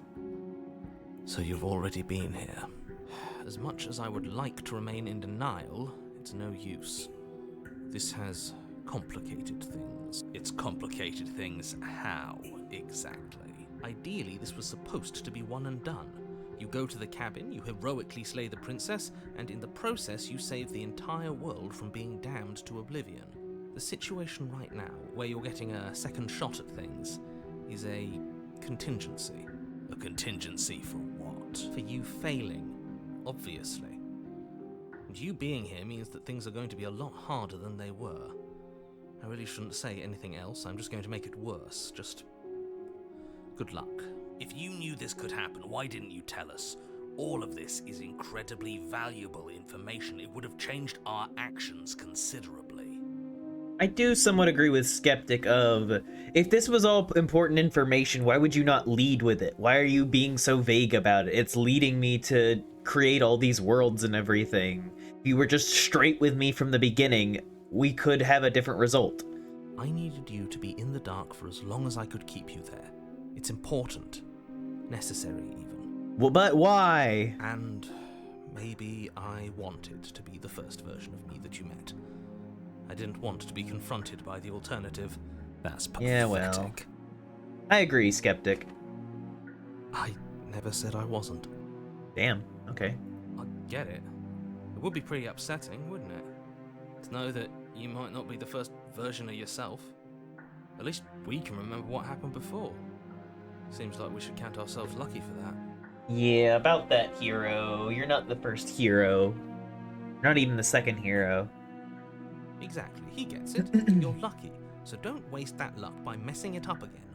Alright? Moving on. Why is it important for us to be ignorant? How is it ever helpful to be in the dark? The more I say, the more your mind will swim into dangerous waters. Even saying that is too much. The more my mind will swim into dangerous waters? Your success hinges on you having imperfect information. For the sake of the entire world, you need to The accept more I that. know, the more dangerous it is? I won't. Fine. But you won't get another word from me on the matter. Yeah, sure. We'll see about that. Just give it a rest. This isn't helping. Focus. This is a serious situation. You shouldn't be daydreaming. What happened after I died last time? Nothing happened. You died. I went upstairs. I couldn't leave. I found myself in a new place in chains again. More of them. And now you're back. Is that really all she knows? It's not like we have much of a clue about how things work. And she's probably even more in the dark than we are. You're looking at me like I might be hiding something. I'm not. I guess it's possible she really doesn't know anything. Maybe both of us are stuck in this loop without any idea why or how. That other chain on the wall, who's it for? I don't know, but you could always try it on. Maybe it'll fit. I hope I don't actually have to say this, but please don't lock yourself in chains. We need you ambulatory. Hero in the if you're multiverse of going to save Princess. the world. What did you miss? I'm not sure. We saved the previous princess and it reset again and we got the voice of the skeptic and now we have the exact same princess once again with chains. Like, she's not different than last time. That was the big thing with, like, whenever we saved her the first time that we saved her with all that, whenever we came back and saw her again, she was different. Like, completely different. But this time she's not different.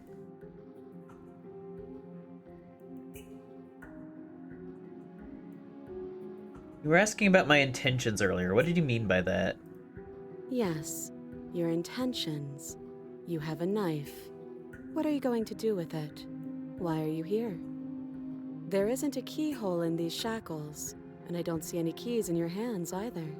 So I'm afraid my only way out is another surgical removal. Is she forgetting about the shackle on her neck? Or does she think she'd survive a beheading? You're right. Maybe she's delusional. All the more reason not to trust her. Maybe she will survive a beheading. I mean, last time, whenever we cut off her fucking hand, she did it like it was nothing. No screaming of pain or anything. Unless she really could survive. Though I suppose you could just be here to kill me.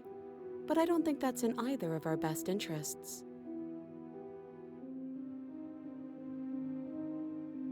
How am I supposed to cut you out? If you didn't notice, your head is in a shackle too. No. Like I trust you to come any closer with that knife. All you're going to do is hand it to me and watch me work. Okay. But she would have to cut her head off, right? She can't be suggesting that. She certainly seems confident. Maybe she knows something we don't. Or maybe you should consider the most likely scenario. She's bluffing so she can disarm you. You have never once been right, narrator. Not once. Though if she isn't bluffing, whatever she has planned might be for her benefit alone. There's no guarantee that what's good for her is good for us. So, what should we do? I don't know. I'm just spelling out our options, listing the pros and cons. Then let me help you. I'll start with the cons. If you're handing her your weapon, the cons are that she might use it to escape and end the entire world. And she might use it to kill you. That doesn't sound great. What about the pros? There are none. The pros are that we can't trust him, possibly even more than we can't trust her. And whatever she has planned could do something to mess with what he has planned. Or maybe they're both screwing us over in their own ways.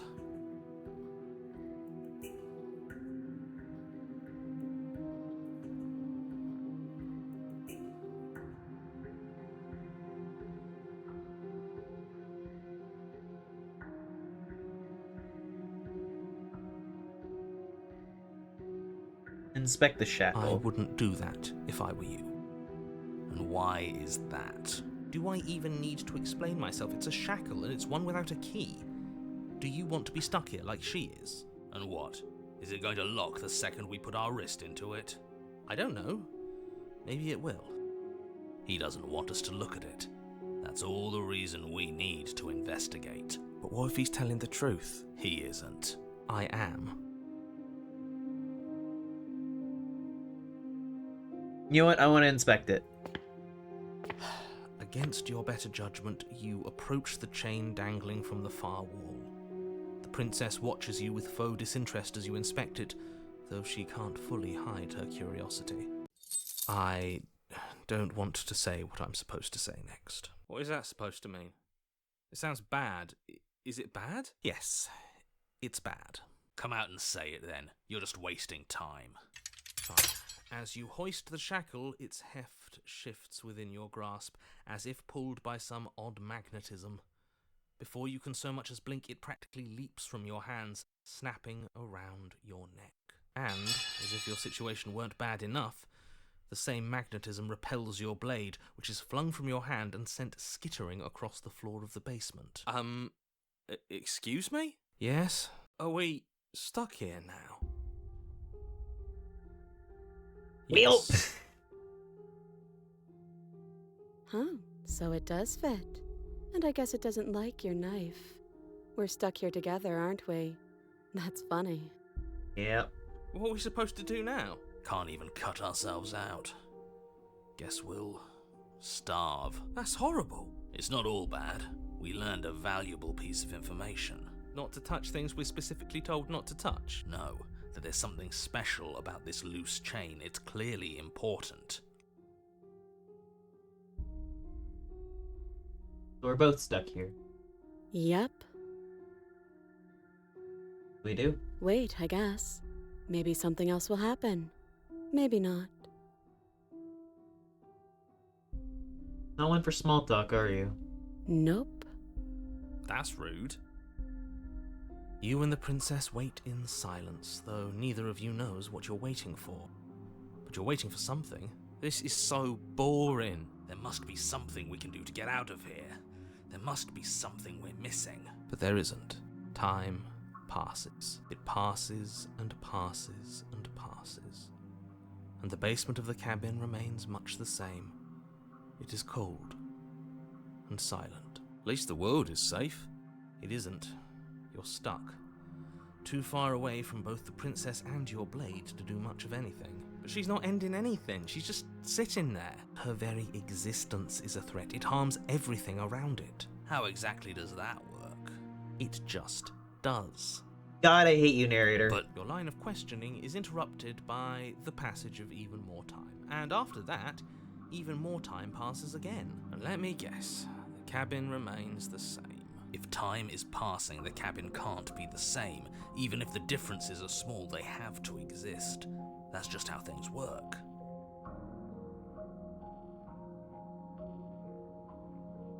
I suppose you're correct.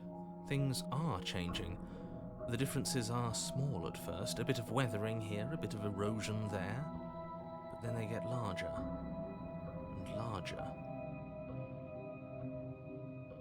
Hey, have you noticed the basement changing? I don't like small talk, remember? Still rude. I'm not trying to make small talk. I'm saying that if we wait long enough, maybe it'll erode enough to get our chains free. You continue to wait in silence, and the cabin continues to change. The decay comes faster now. You can see earth through holes in the stonework, can watch lichen spread along the seams of the walls. That doesn't make sense. Has our entire concept of time changed? What happened to starving? We should have died by now if the rocks around us are starting to erode. She hasn't starved. I guess she hasn't.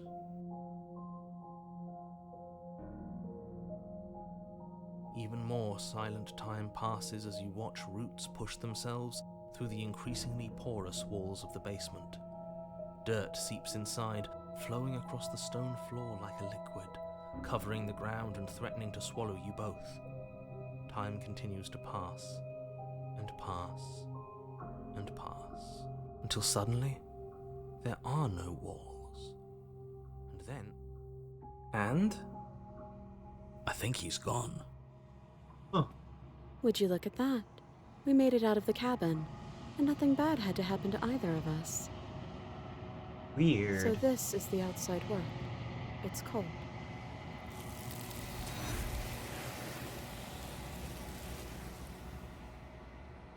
Bye, princess. But you do not get the chance to respond, nor will you ever. It's time to leave. Memory returns. She's gone. Where did she go? Should we try and find her? And there's that mirror again. Why is it here? Why now?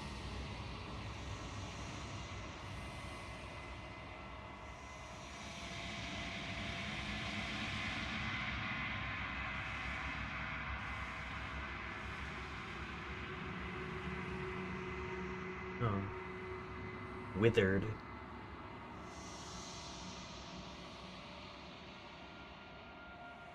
Find myself in the long quiet once again.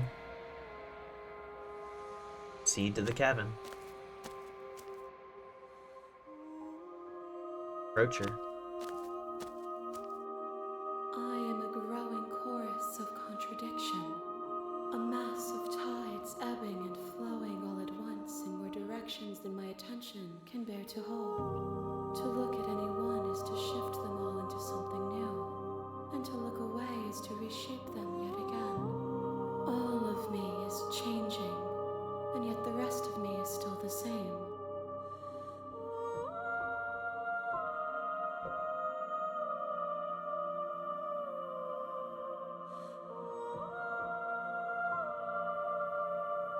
Can't be a contradiction. Contradictions don't exist. And yet my waters flow and my streets bustle.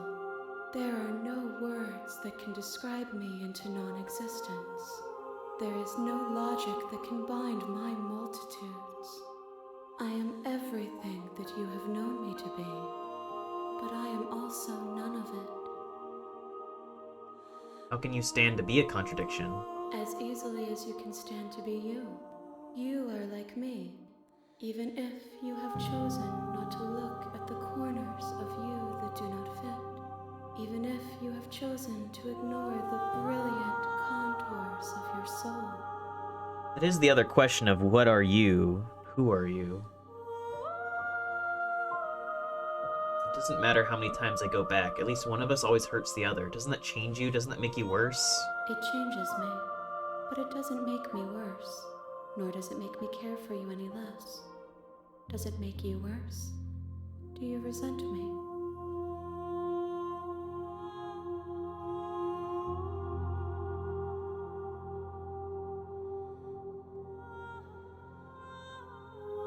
Not really. It all seems so distant as soon as I'm near you. It does seem small from here, and the more we journey, the smaller each of those steps will be. But that doesn't make any of them less special. Yeah. You know what happens to the worlds we leave behind? My perspectives are shadowed. You have seen what I have seen, just as I have seen what you have seen. The angles of my vantage do not offer me hidden truths, and my attention is turned inward, except when you are here with me. Perhaps this will change when our work is done.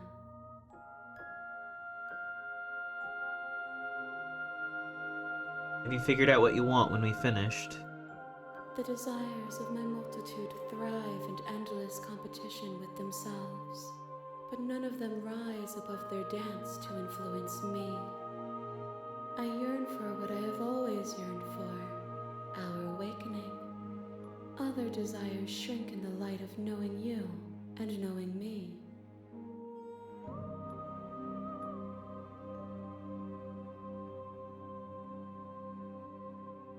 Ready to go back. I will be here when it is time for us to meet again. Everything goes dark, and you die. The hero and the princess.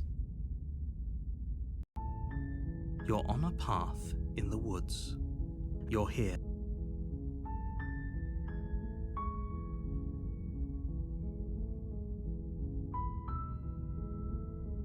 Silently continue to the cabin. You make your way up the a warning. She will lie. Proceed into the cabin.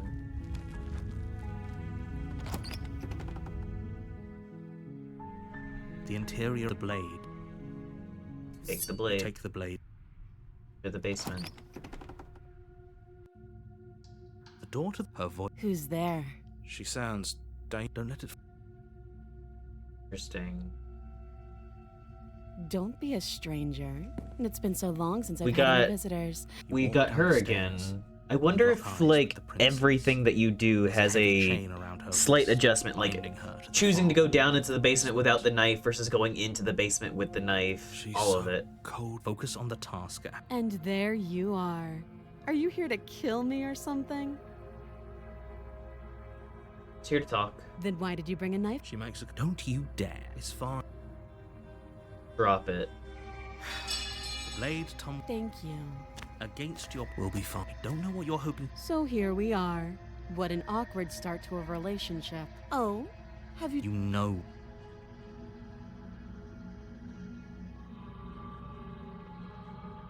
This time, I'm gonna keep you locked away down here, at least for a bit. We can get to know each other better while I decide what to do.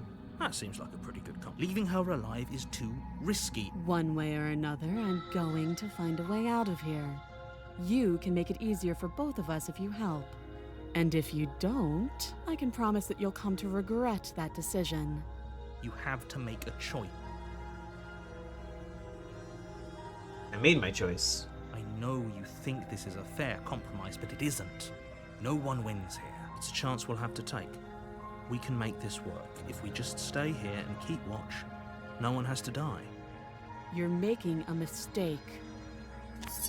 Very Turn possible. your back to the... It won't be long before I slip these chains. And once I'm... Slip these chains.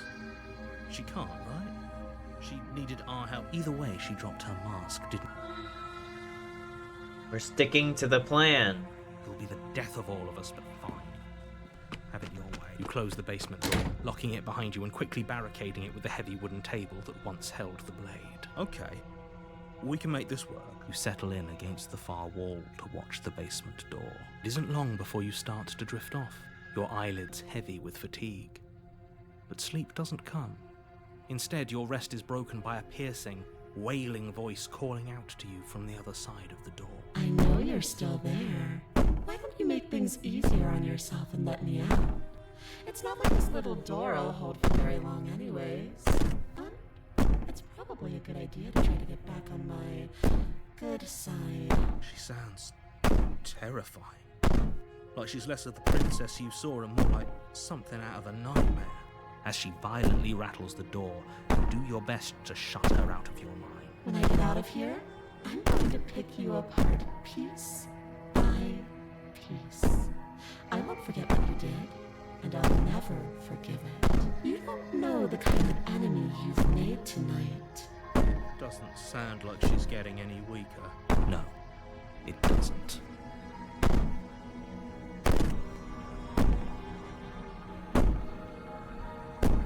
Ignore her. Ignore her. Maybe the banging and wailing will stop. You put the princess's threats out of your mind as best you can and huddle up against the wall. You jolt awake in the middle of the night to silence. Oh the dear. The ruckus has stopped, and the door to the basement is ajar, its lock broken, and the table shoved out of the way. Where is she?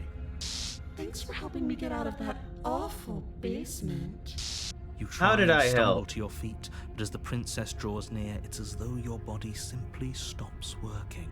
It isn't all at once. The paralysis comes in waves. First your toes go numb, and then your feet, and then your legs. You lie prone on the floor of the cabin, unable to do anything but witness her approach. Whose side are you on?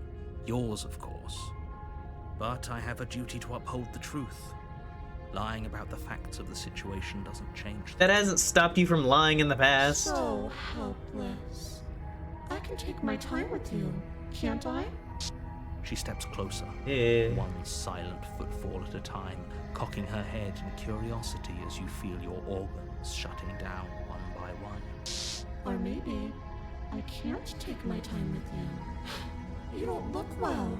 A little green around the gills. What a shame. If you'd only helped me get out of here, we could have done such wonderful things together.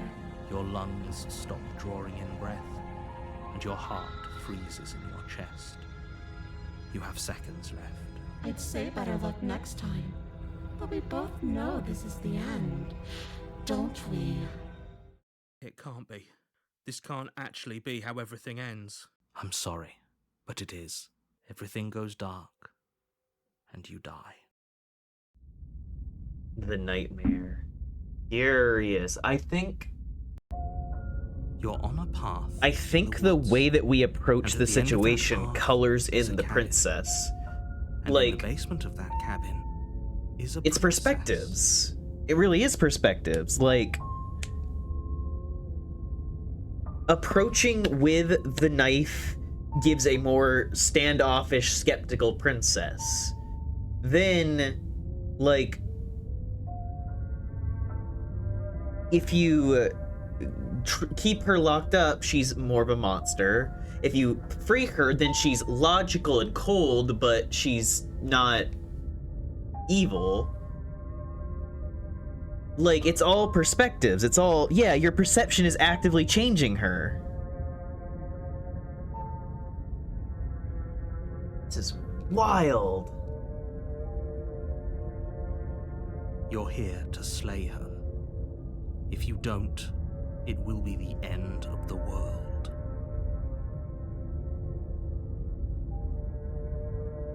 See you to the cabin. A warning. She will lie. I don't think lying and cheating is her thing. She was very direct with us last time. Or at least she was direct with us after we decided to lock her away. It doesn't matter. Don't trust anyone. Ah, we have paranoid now. Good. Good.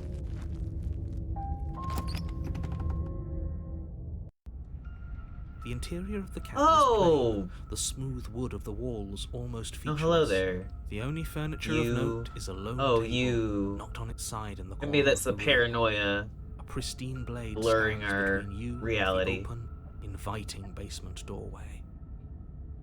The blade is your implement. You'll need it if you want to do this right. Hold on. What happened to the door? It's just an empty frame. She's already gotten out, hasn't she? And she's ready for us. She's been waiting. Can't you feel her eyes on us? I'm going to need all of you to pull yourselves together. The princess has not already gotten out. But if you keep getting stuck in your head like this, you're going to struggle to get the job done. So deep breath in, deep breath out. Your task awaits, and only you can do it. You always approach Walk the up to mirror. wall. What are you talking about? This isn't a wall. You reach forward and rub your... Did he make it go away? Clearly there was something in there worth investigating if he wants it hidden so bad. Let's not take the knife this time. I'm curious. Should have taken the knife again. I don't think she's going to take an olive branch. We need something sharper. You cross over the Oh. threshold and onto a series of isolated Good. steps. Good. suspended in Eyes. darkness. I love this. More eyes, too. You never mention the eyes. The air seeping up from below reminds you of fresh lightning and static, as if you're descending into a place that isn't meant for a creature of flesh and blood. If the princess lives here, slaying her would probably be doing her a favor. Her cruel and playful voice prances up the stairs. I didn't think you'd come back. We're gonna have a lot of fun, you and I. Come back. She must have you confused with someone else. You really don't remember, do you? It doesn't matter, we need a game plan. We know we can't just go down there unprepared.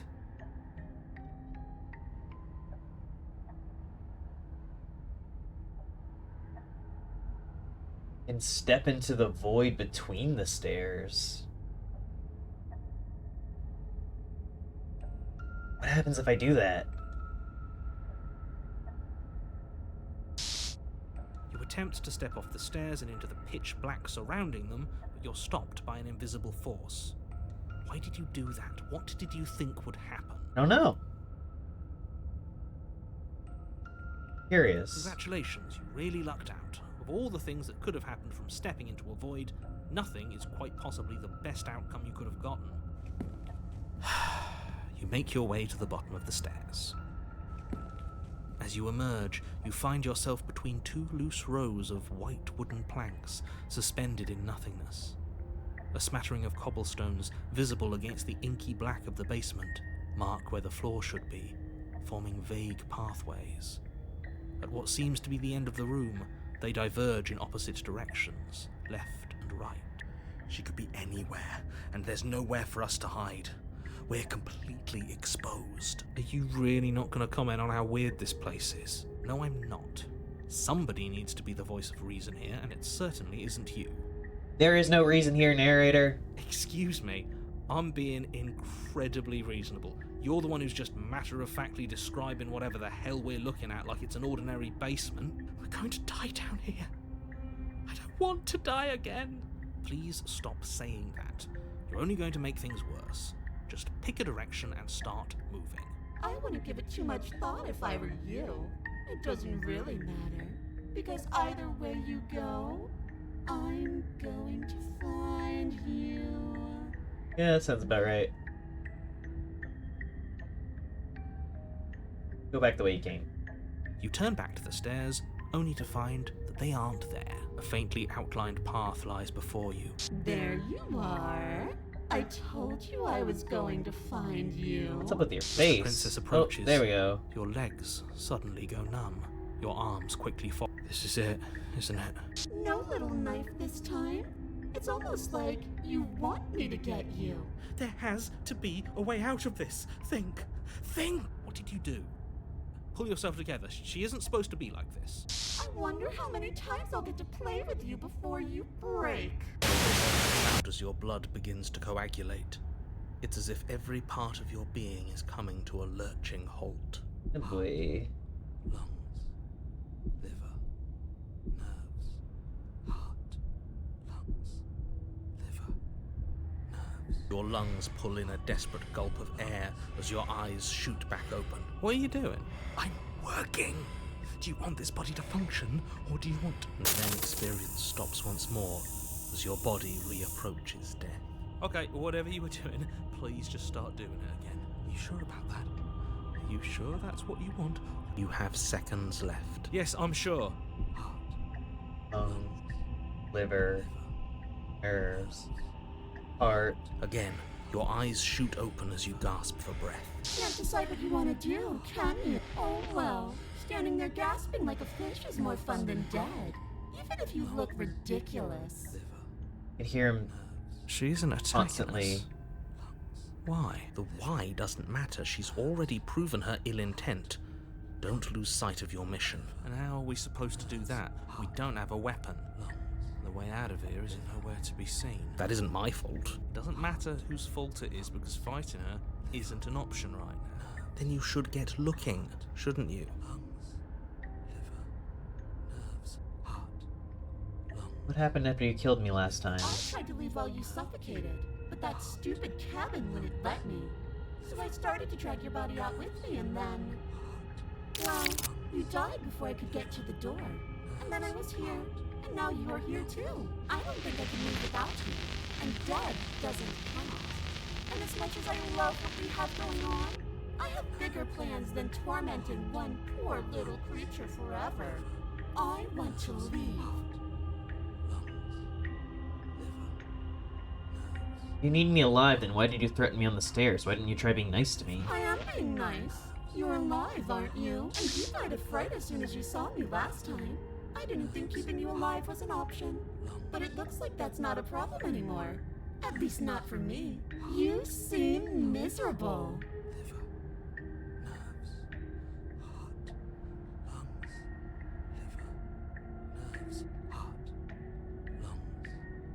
If you want to work together, can you at least turn off this whole organ shutting down situation? I am what I am. It's not my fault that you can't handle being around me. Sure. Nerves, heart, lungs, liver, nerves, heart, lungs, liver, nerves.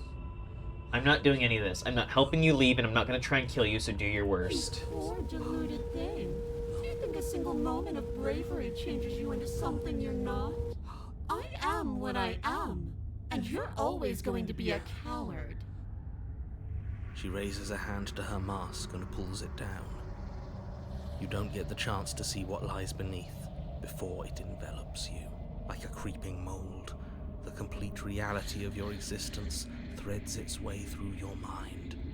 Birth, death, birth again, decay and bloom, a million stitches from a million microscopic wounds you've inflicted on everyone you've ever met, with every muscle you've moved and every word you've ever spoken. No. Let me out. Your existence hurts them. Let me out. A lonely soul in a room by itself, weeping. It lives for 80 years and then it's gone. And then it's there again. Let me out. A reprieve. A good life. Love. Children. A steady career. Recognition from your peers. Here one moment, gone the next. The worms have found their orifices. Let me out. Diagnosis. It forgets everything it is. Anger, rage, distance, poverty. The lonely soul is lonely again. Love turns to mockery. It dies.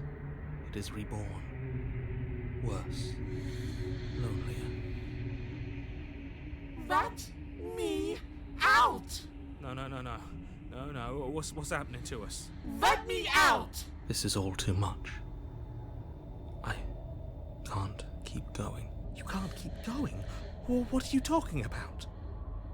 But he doesn't respond. Oops. I think I broke you. I'll see you soon. You'll know what to do. Your body is dead, but you live on. What does that mean? There's... What the fuck? The moment of clarity. You're on a path in the... Shit. What the hell was that? Who are we? What are we doing? There was a princess, I think. Voice of the broken. It's all so fuzzy. It hurts when I try to remember. I think we were trying to save the world. You shouldn't know about the princess. At least, not until I... You've already been here, haven't you? Narrator, look around for a second. I think we're past that. I guess. It feels so long ago, almost like we've never left. We have to let her out. No, that's the opposite of what you're here to do. You have to slay her. Slay? We decided not to do that, didn't we? Yeah, we're supposed to let her out. It's really the only way this works out for us. Voice of the If you think about it, opportunist? She's the one When with did we get an power. opportunist? Nobody else can do much of anything. No, we were supposed to Stubborn. keep her trapped there forever. I think. We're supposed to be unfeeling. Well, hi, Cold How again. many times do I have to tell you to snuff out your heart? We can't be unfeeling. Hunted. Fear everywhere. There's nothing for us Hi, to do. Contrarian. We've already tried everything. We love her, so we have to set her free. Can we love something that hates us? Can we love something that hurts us? To be given an ounce of kindness from something so cruel We skipped would loops. be more pure than I any don't even other necessarily know if love. it's like skipped loops in terms of just like I just technically found one of the big loops, I guess. Why are there so many of us? There aren't supposed to be so many of us. Yeah, cheated. This is bad. You need to get a grip. What did you let happen? How many times have you been here?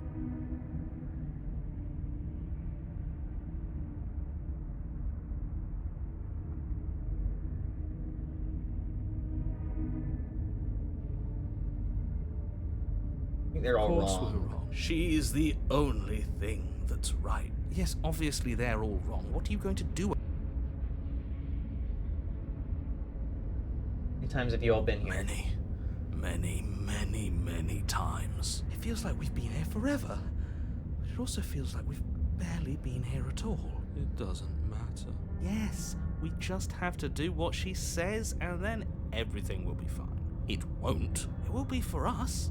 She said so. You're part of everything.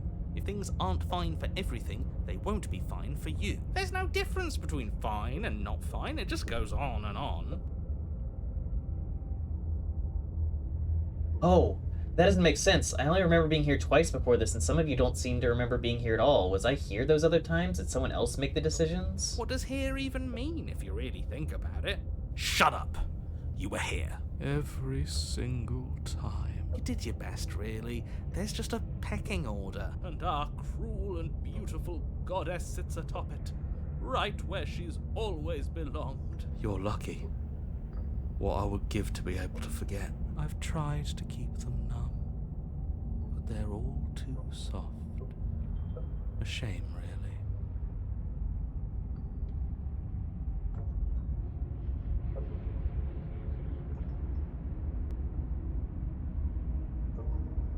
To the cabin. You slowly make your way through the umbral forest, bumping against unseen trees as you grasp through the darkness for a way forward. But eventually, you do make it to the cabin. Or rather, you make it to the place a cabin should have been. Instead, all you find is an empty hill. No, this isn't right. There's a cabin there. There's always supposed to be a cabin there. Don't ask him about the mirror. He always says he never sees it. He always lies. And he always makes it gone. It's exhausting. We must be such a mess, but we never get the chance to fix ourselves. That thing is mocking us. Stay focused. You still have a job to do, and it's best not to be distracted by fraying thoughts. There is no mirror. You know that as well as I do. She's still here, buried deep inside the earth. Just walk up the hill. You always give too much space to the others. It's why you always lose. What's wrong with giving them space? What if it helps them? What if they need to be heard? They've been heard too much. It's why they are the way they are. Exactly. They are delusions, and all that catering to them will do is drag you down to their level. You have to keep moving. But they're pieces of myself. Or you could just give up. Approach the mirror. You walk up the hill, hesitating just beyond the bounds of the cabin. The cabin that isn't there. You've got to clean the mirror, haven't you? You've got to see what's in it. Smash it to pieces. She's on the other side, and we have to let her out. It's the only way we can be free. It's the only way we can have our thoughts back. Just go around it. Just do something. It doesn't matter what. Exactly. I'm sure that whatever you settle on, it'll be the best possible decision you could have made. Proceed. Proceed to where? I'm afraid you're going to have to be a little more specific. That's a new one. Do you think it'll work? Of course it'll work. He always makes the best decisions. It's why he gets to make them. And it already has worked. It's gone, don't you see? We're one step closer to her. The interior of the cabin is much the same as the exterior of the cabin. A dull, fuzzy, dreamlike nothing. It's empty and isolating, but there's just enough vague shape and unknown texture to suggest the structure they're in. Wrong and unsettling as it may be, the only object of note is a pristine blade buried in the dirt floor, a hint of its shining edge teasing through the sediment. The blade is your implement. You'll need it if you're going to do this right. Take it. It's the only way forward.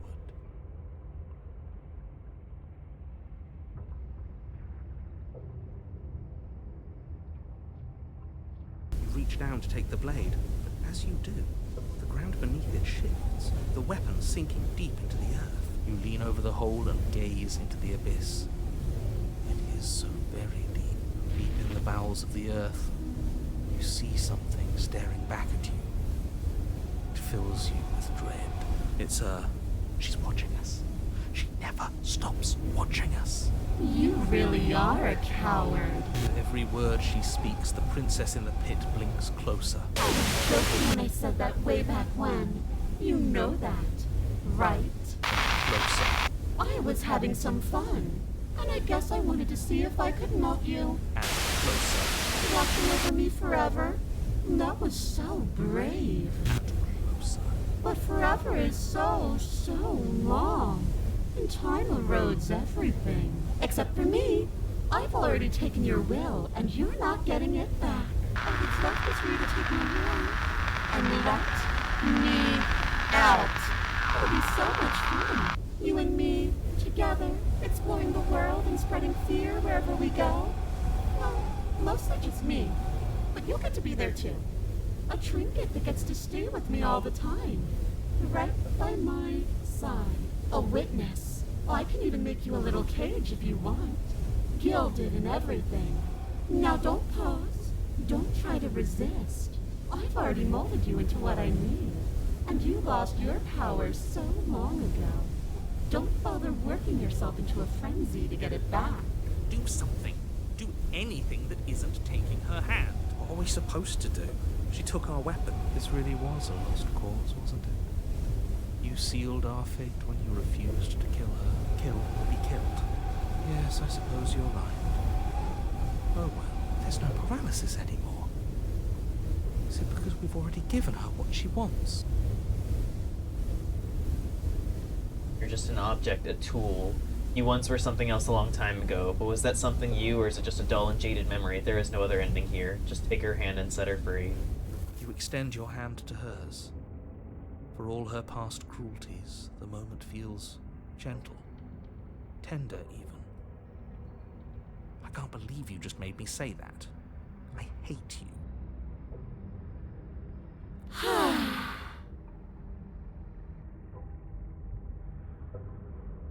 The motion is difficult at first, as if something still resists your efforts. But then that resistance gives way, and it's over. And that's the end. I wonder what we're going to do next. I didn't think I'd be so tired. Princess Exhausted slumps. Why is it so cold? Bye, Princess. You do not get the chance to respond, nor will you ever. It's time to leave. Memory She's returns. gone. Yeah. I can finally think again. Almost. That mirror's back. What does that mean for us? I'm sure it'll be whisked away, just like her. Maybe it won't be gone. Things are different now, aren't they? Doesn't seem like there's much else to do here. Finally, we can smash it. Oh, you stop with the smashing. What do we say, boys? One last vain attempt to look at ourselves. Yeah. I think I'd like that. Seems we've got a majority. All that's left is to give it a look. Approach the mirror. You step towards the mirror once more. Its secrets remain hidden. Its mysteries remain Someone unresolved. tells me that this is the end of the line. But I don't feel bad about it. I'm ready. It feels okay. The fear's gone. I'm done fighting. My heart feels quiet. The game was always going to end. I'll be free of all of you. I'm ready for the truth. I'm ready to sleep. I'm just ready to be anywhere that isn't here. Boys, it's been an honor. Gaze into your reflection. Silence as you reach forward. They're gone once again, and the mirror always makes them leave, but you need to see what's in it. You've unraveled. You find yourself in the long quiet once again, deep to the cabin. You're at the cabin. Approach her. There's a world beyond the endless walls of the long quiet. We're supposed to be there. Do you know what we'll find out there?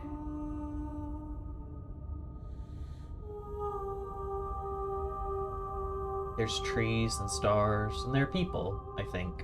At least they're supposed to be people. There is a warmth and sadness in me at the thought of people. Fresh tears on a winter's day. They are not like us. They do not last. know what's going to happen when you awaken. If I did, I would already be awake.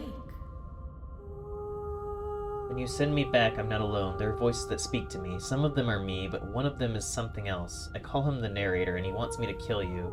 Do you have a narrator? The vessels had one? No, their thoughts are quiet. Do you think your narrator lives in the spaces beyond?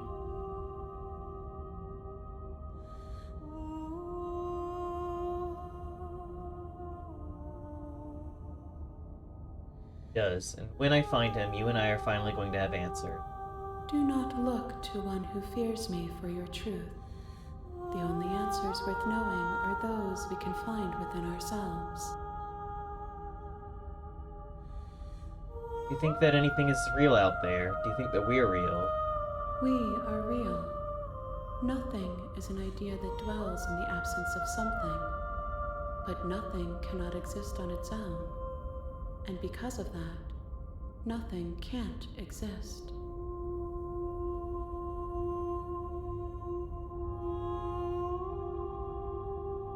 I'm ready to go back. The next time I see you, each of us will finally know what we are. I will be here, waiting for you. Everything goes dark, and you die.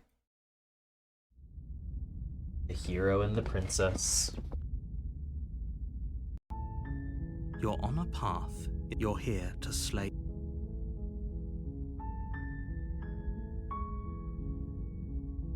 Silently continue to the cabin. You make your way up the short path. A warning. She will lie. Proceed into the cabin.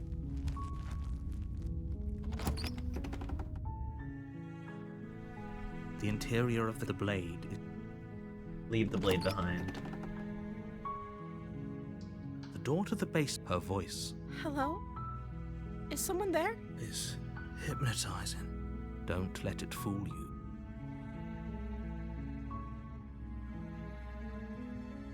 Good. You're still listening to reason.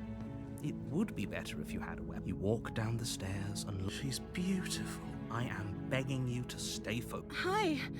Do you think you can get me out of these chains?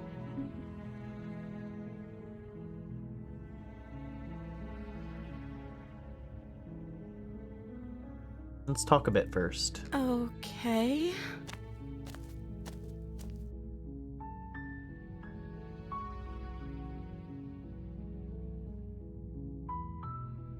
I'm the first person you've seen in a while. What have you been eating or drinking?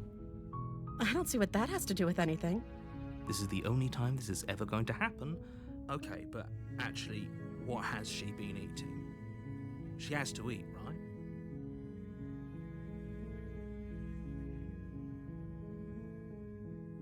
What are you going to do if I let you out of here? The princess hesitates before responding. Bathroom breaks too, yeah. She doesn't know. She's been down here too long to have any idea of what she'd do in another life. She knows what she'd do. She's just searching for whatever answer she thinks you want to hear. Are you looking for the truth, or are you looking for the right answer? Because with the dynamic we have going on here, I don't think the specifics of what I do really matter. It's not like you'd believe me. You have no idea what I believe. I was sent here to slay you. You're apparently supposed to end the world.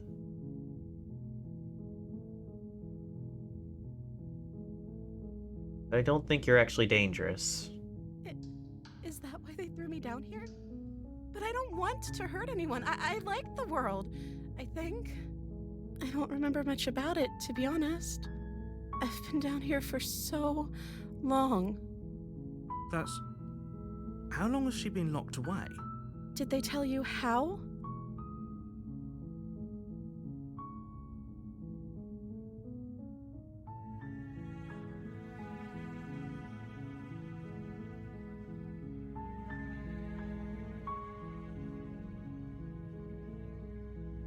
No.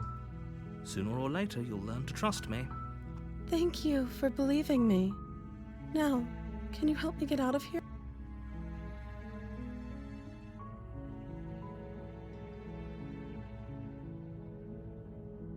See what I can do. Walk up to the chain. They're large and heavy. I'm guessing you don't have the key? Maybe it's somewhere doubtful.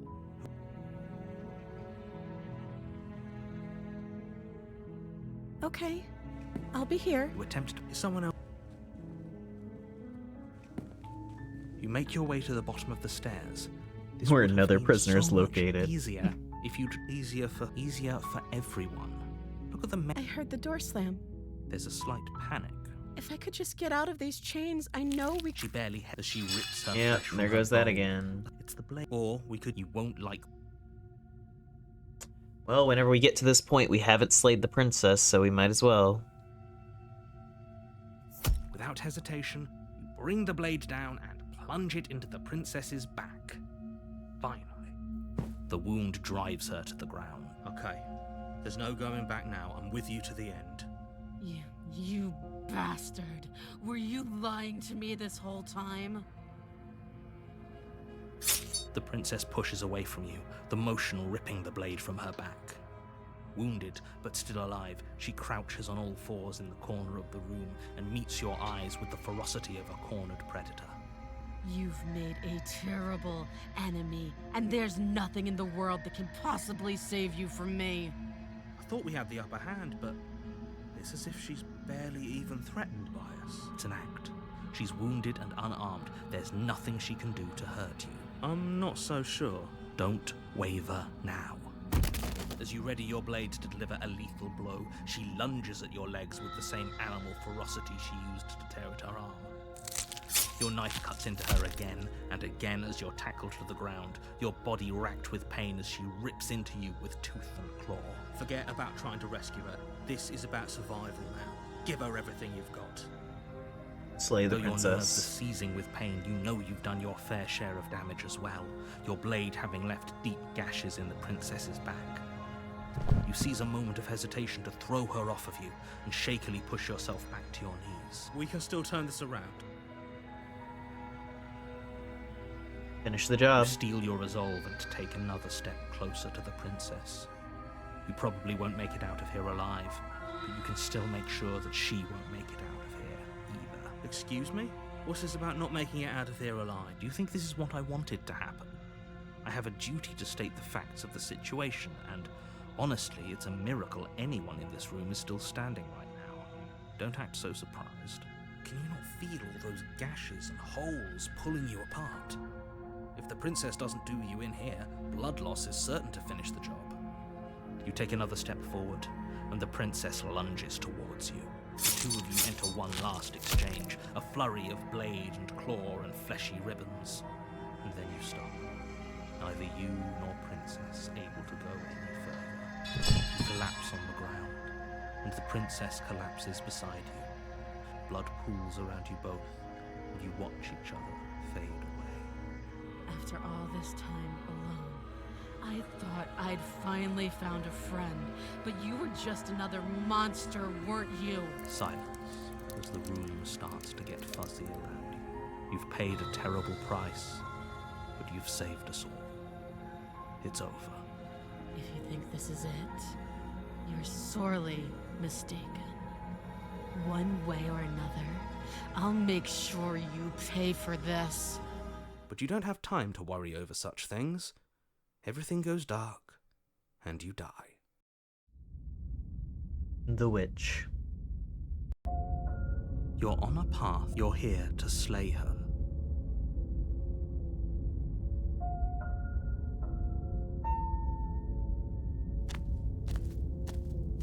A warning. She will lie. Don't worry. You can trust us to get the job done.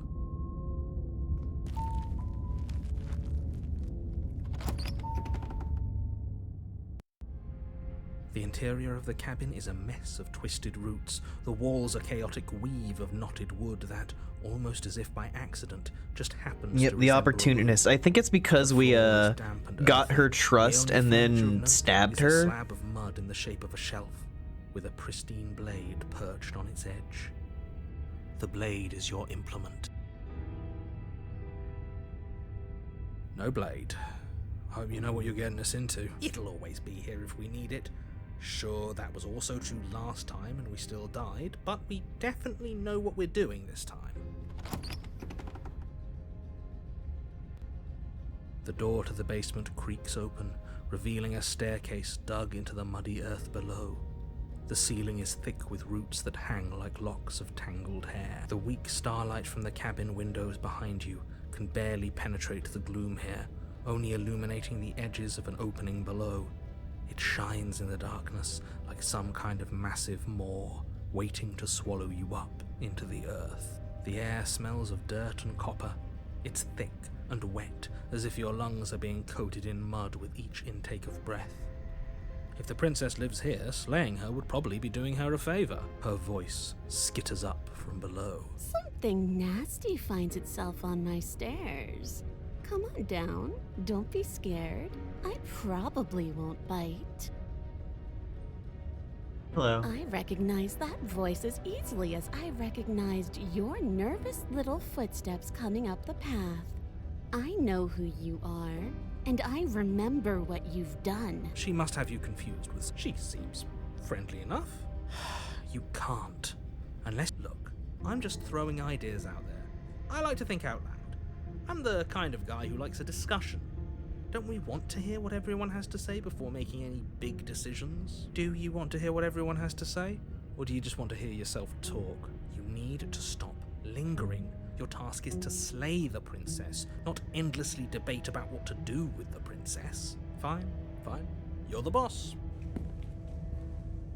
Thank you. You descend the basement steps, entering the dark room below. You can just make out the shape of the princess in the gloom. She's huddled against the far wall, her eyes bright and glaring. The dungeon is the thick roots. very different than normal. And there you are, once again seeming to offer a helping hand while likely hiding the other behind your back. Fine, I'll play along for now. What do you want? She's acting like the two of you already know. Oh, no. You've already been here, That's pretty sharp. How do you figure? Call it deductive. Well, you seem to be great at it. Do you remember us then? Do you remember last time? No, I don't. But you and the princess clearly have a shared reality, even if I'm not a part of it. I won't waste time fighting you on something that's clearly true. I'm just glad we could put all this behind us. Is it all behind us? Just focus on the task at hand. I don't care if you've been here before, and I don't care if you think you'll go somewhere else after this. My world is on the line right now, so I'd appreciate it if you would take this seriously and slay her. Let's chat her up a bit first. Maybe we can find a middle ground where everyone's happy. Don't talk to her. You're just going to make things... Well, I seem to remember you having a tongue.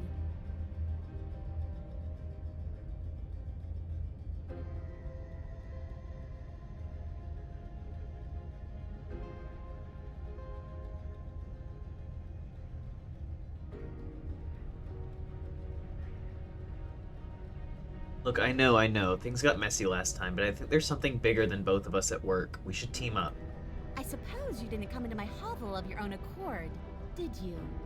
All right. I suppose I could team up. I need a way out after all, and unfortunately you're the only one I have.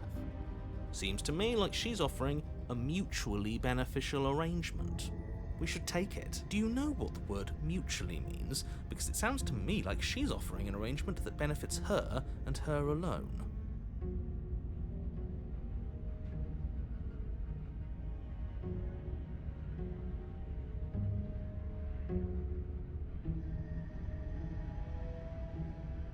Didn't bring my blade down. How am I supposed to get you out of the chains? Oh, I don't need you to cut me out. The princess grins as the chains fall from her wrist. She could have gotten out of those the whole time. That's a woman after my own heart, really.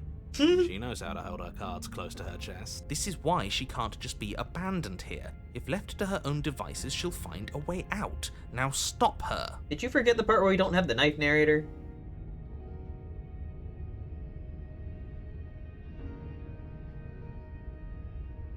Let's leave. Yes, let's. She creeps forward, taking one cautious step at a time until you and she are face to face. She never breaks eye contact, even as the two of you We got the furry yourselves princess. She's silent for a long moment, as if testing to see what you'll do now that she's within arm's reach. After you, darling. You're the one it lets come and go. It's best if I follow. Oh no, we can't have that. If anyone is going to turn their back on anyone else, she's going to turn her back on us. It shouldn't matter who leads and who follows. We're working together here. Well, if it doesn't matter, then she can go first. We may be in this together, but that doesn't mean we have to trust her. Somebody has to go first, and it might as well be us. We're talking a lot about trusting someone who, by her very definition, cannot be trusted. Looks cute. Don't Yeah. know how many more warnings I have to dole out, but if you help her out of here, you're going to regret it. Up onto the stairs. That's right. You're the one who's going first. Don't worry, I'll be right behind you watching every single thing you do. That's exactly what I'm worried about. You step onto the stairs and begin your ascent from the basement.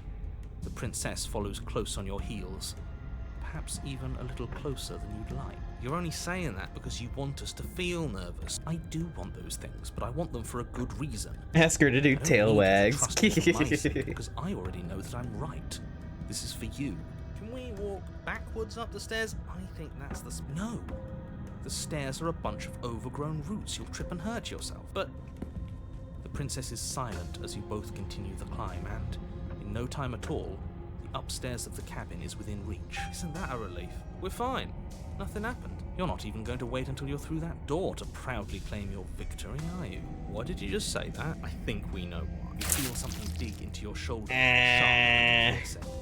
The princess clawing at you and pulling you down with her full weight. Together you tumble back down the uneven stairs, your body and hers crashing against the unyielding wooden roots, until finally you both separate with a bone-shaking thud against the basement floor.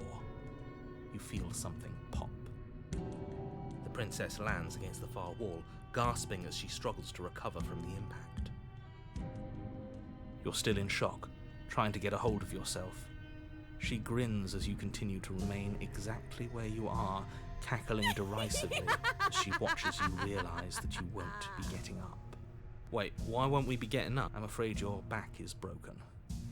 One unlucky fall is all it takes, really, and you had several. You know what? I'll say it. That sucks. I don't like having a broken back. We were going to help her. Why? Why did she do that? It's what I would have done if you considered not being like that. Of course not. It's what keeps us alive. And yet here we are, paralysed and stuck with someone who hates us in the basement of a remote cabin. You must have known this was coming. The arrogance of turning your back to me after everything you've done.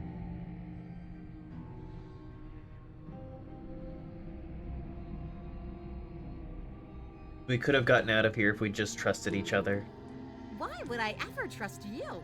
Your hands have spilled my blood. And knowing that, you should never have trusted me either. You should have known I would never walk hand in hand with a loathsome thing like you. By our very natures, only one of us could make it upstairs unscathed. Someone had to make the first move. Better me than you. See, this is why I wanted her to go first. I had this whole little scheme planned, where once she'd passed by the table upstairs, I'd have said, now pick up the blade and stab her in the back. No, we would have never gotten that far. They wouldn't have allowed us to. And then you'd say something like, wow, that's an amazing idea that I never saw coming. Thanks for looking out for us. And then you would have done it and we wouldn't be stuck down here with a broken back. There's just one problem with that. And what's that? She was clearly planning to betray us. And if she was in front of us, she would have gotten to the blade first. Ugh, you're right, aren't you? I thought this whole thing was ironclad, but really it was doomed from the start, wasn't it? The princess's body twitches as she tries to get up. Ho ho ho! So she's as bad as us. Something inside me is broken. Isn't that a cruel twist of the knife? Isn't that so funny? She eyes you with intensity, silence falling between you for a long moment as her gaze travels up and down your battered form. Seems I'm not the only one, though. Wait, are we both just stuck here? Certainly seems that way. What a way to go. But look on the bright side. In all this chaos, you may have actually managed to deliver a lethal wound. The world could be saved after all. We're going to die together. Isn't that a lovely treat? I wonder how long it'll take. Maybe I'll get to watch the worms lick your bones clean. Is that really what's going to happen? Hello? Are you still there? What happens next? He doesn't respond. I think he's gone. Something strange is twisting this place out of shape. I wasn't feeling much of anything, but now I feel cold. And hands.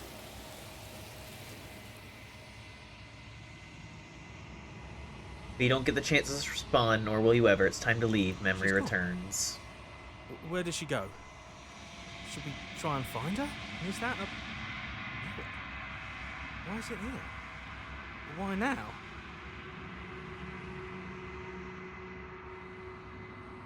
You approach the mirror. They're gone once again. The mirror always makes them leave. You are nothing at all. Oh. That isn't right. You can't be nothing. You refocus your gaze and you see it. A figure. Faint and veiled in shadow just beyond the reflection. Are you me? Oh. A crack slides down the center of the mirror, splitting the image in the glass in two. And then another crack forms, and another, turning the mirror into jagged shards of broken glass. Oh. So you're the narrator. I was wondering if I'd ever get to see you. Narrator. Yes. I suppose that's my job, isn't it? You needed help after all. An objective voice to guide your blade. But you were never supposed to see me. I wonder how many worlds you've damned to extinction to fall this far.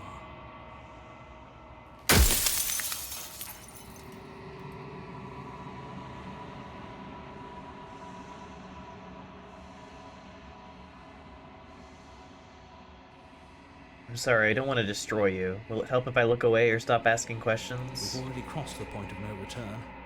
There's no saving me now. Not that there's ever been much of me to save.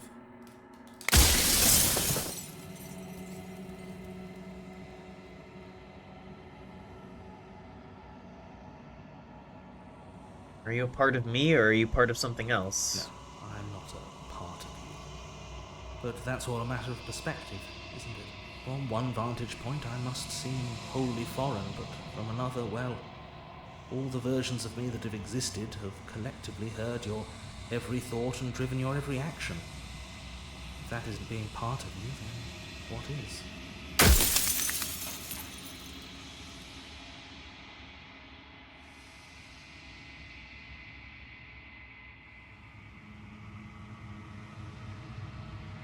I wasn't supposed to see all this, was I? You were either going to have seen all this, or you weren't going to have seen all this.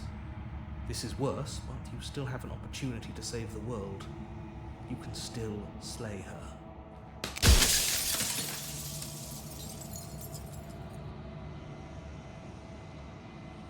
You want me to slay her. I need to know what she actually is. She is the shifting mound, the ebb and flow, the capacity to change. She is transformation, or most of it.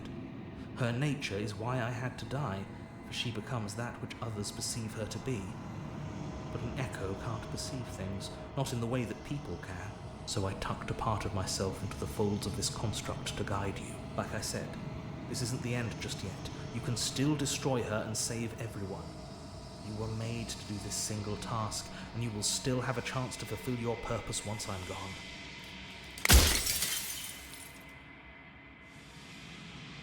Why would you want me to destroy the concept of transformation? Because among other things, she is death itself. To rid the world of suffering, to save untold trillions from being lost forever to the cosmic wind, she must be destroyed. Oh, you fool.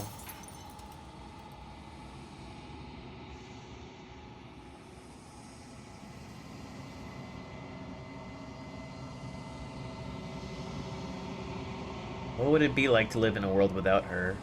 Light, burdenless, an eternal pattern of forgetfulness leading into the joys of rediscovery. Everyone will be with the ones they love. No more fear, no more howling chaos. Just life, forever. There's a cruel irony to it all. The only way I could share my dream with the world was to never be able to see it for myself.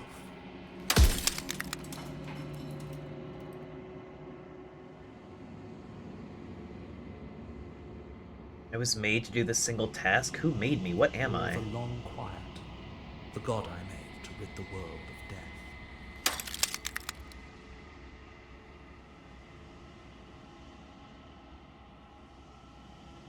If I destroy her, how is that existence any better than death? Or even different from death at all? It feels When I worse. broke the cycle, I made sure that the tear was rough. You carry a part of what should be her, and she carries a part of what should be you. Things won't be as they are now, but they won't be nothing either. Besides, anything is better than oblivion. In the end, nobody wants to leave.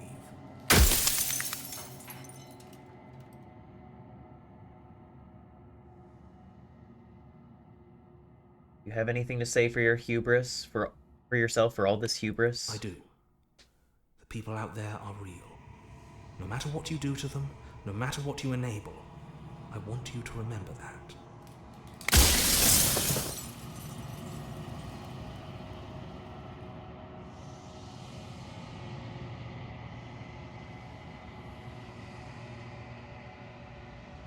I've said my piece, and my time is up. I'm just an echo, and every echo fades away. You know what you have to do.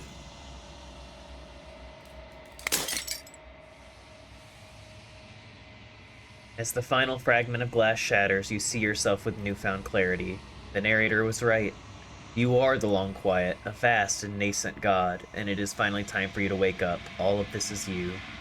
Proceed to the cabin one last time. When you arrive at the heart of things, there is no final vessel for you to bear witness to. There is nothing for you to find.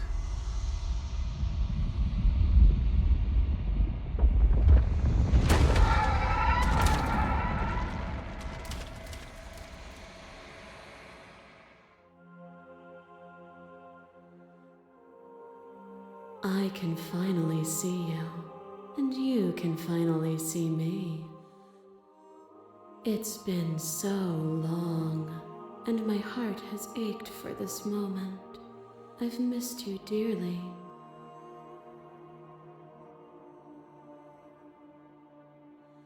Missed you too. He unfurls an endless cascade of smiles in response and then patiently waits for you to continue. You know about the echo? Did you hear our conversation? Every word you spoke found its way to me. I know him. He was deluded by his fear of death. Pay him no mind.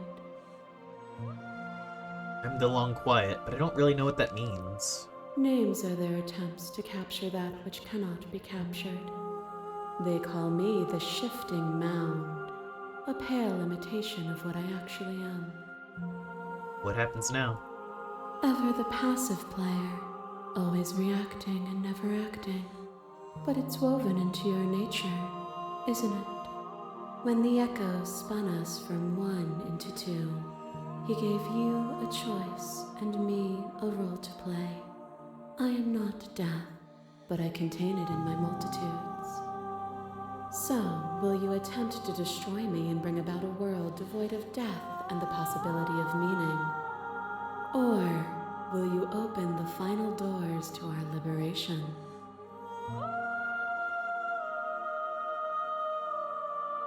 There's so many stories we left unfinished. Can we really just leave? Even as your eyes begin to open, you still hold on to the notions of is and is not, of beginning and end, pitch black islands in the blinding light of the infinite. There is nothing to resolve, nothing restraining us but us. You have a say in all of this? Why is this all falling to me? Of course I have a say in all of this. You and I share reflections of each other's burdens, just as you and I share reflections of each other's gifts. If we didn't, the winding paths that brought us here wouldn't have been full of strife and conflict.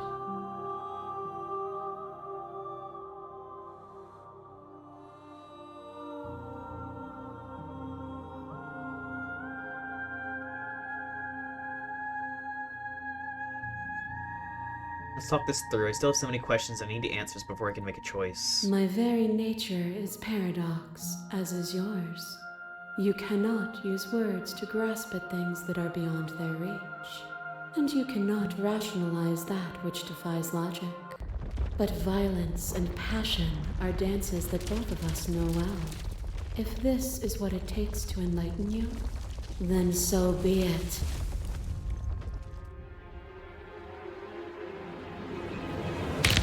A trick behind your back and a trick behind mine.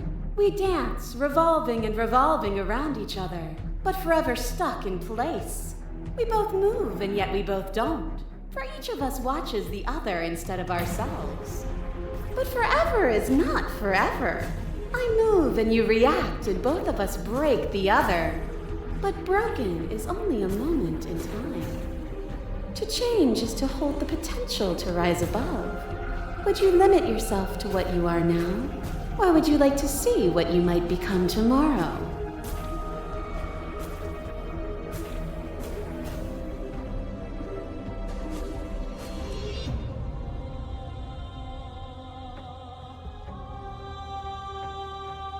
With time, we could have been better. And there is always time. There are few things more terrifying than one's own heart, and there is almost nothing more terrifying than sharing it with another. But the most terrifying thing of all is to leave one's heart unshared. You are the only thing like me, and I am the only thing like you. Could you bear the weight of an eternity alone? Do you dare to shape a reality of solitude and thrust it on creation?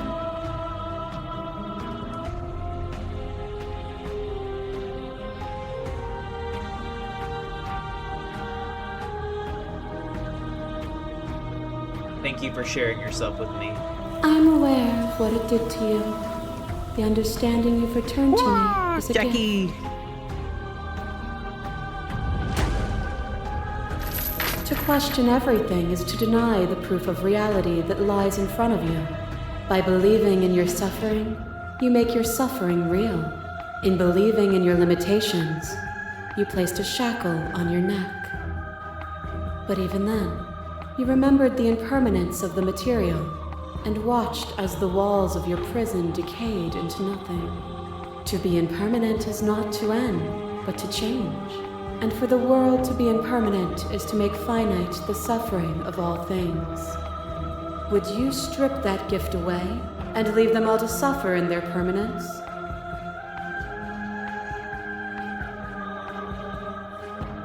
That would be torture. It would. Our purpose is to be and to experience, and their purpose is the same. To be permanent is to cease. To be paused is to be trapped. I kill you, you kill me. Back and forth we go, faster and faster and faster. I kill you, you kill me. Hollow eyes watch from the dry corners of a memory. A home built on all the futures that were supposed to be, preserved until the moment of reunion. The fire of the heart sets it all ablaze. I kill you and me. An ending is a passion that can only be expressed with a moment in time. It is a seed for a new beginning. To linger on an ending is to rob it of its life. And without me, all that's left to do is linger.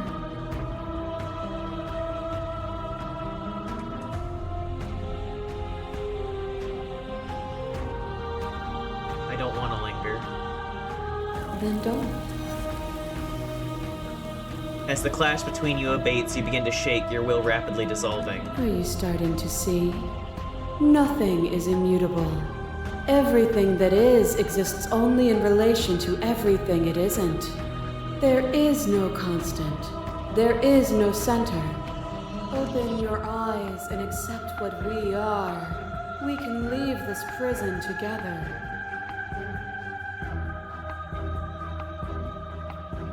What do you think happens if we leave here? This universe dies, and a new one is born. And that one dies, and a new one is born. And you and I get to witness it all, weaving a tapestry of life wherever we go.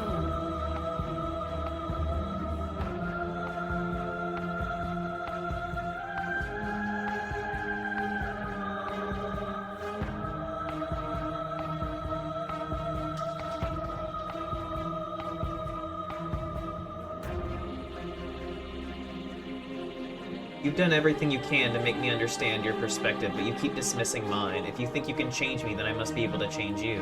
What I offer you is not perspective. It is truth. Whatever you're trying to do right now, you don't have to do it alone.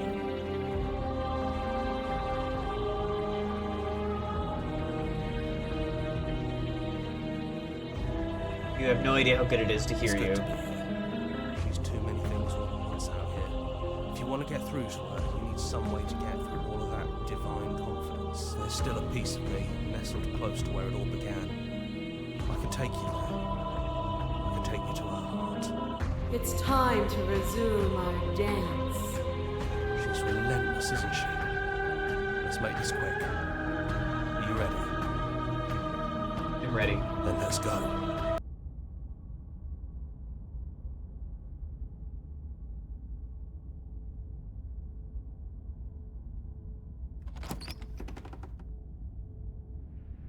And here we are. I'd say we were back where it all started, but I guess it's a little after that, isn't it? Do you need me to describe things? That'd be nice. A little comfort in an almost unfamiliar place. Oh, hey, contrarian. Oh, you made it here too? We never really got to talk to her, did we? This one, I mean.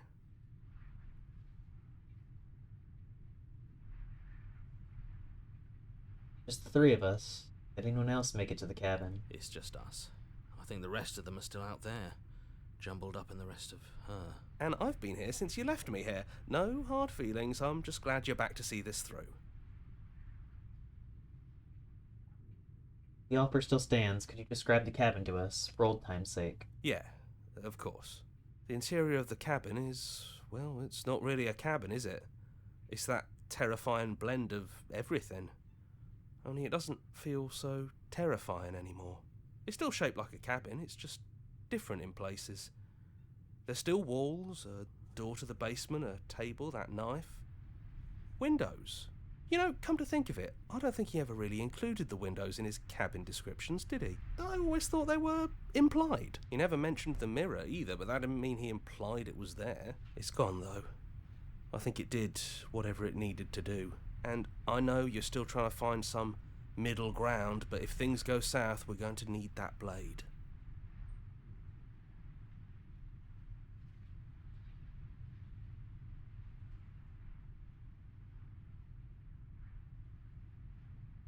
Got trust. No blade it is. I'm not sure what we'll be able to do without it, but your judgment has gotten us this far. If that's what you think is best, then that's what you think is best. I'm just along for the ride at this point. Those winding stairs again. But now there's only one way forward. Do you remember the first time we were here? The first time we heard her voice? Yeah, it was a real mess. Stopped being fun pretty quick. It's okay. You can come down. The stairs won't bite. Not this time. We don't know what you want from us. But let's talk. All of us. Maybe we can help you find your way. She doesn't sound messy anymore, though. At least somebody here feels put together. Down the stairs. And forward we go. We shouldn't keep her waiting. That was easy compared to last time. Just stairs. No weird fuzzy stuff or nonsense trying to pull us apart. Yeah, that wasn't so bad. So you didn't bring the knife. After all the lives we've lived together, and all the lives we haven't, you somehow found a way to move outside of the script. Are we missing a page?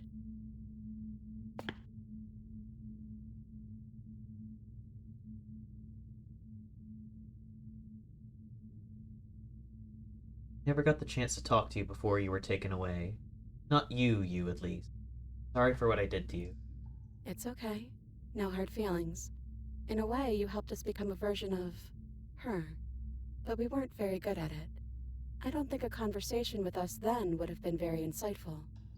That's probably why we were taken away. That's all we had to offer you. It was time to change again. After all we did, she's just forgiving us. Just like that. You know, that means a lot.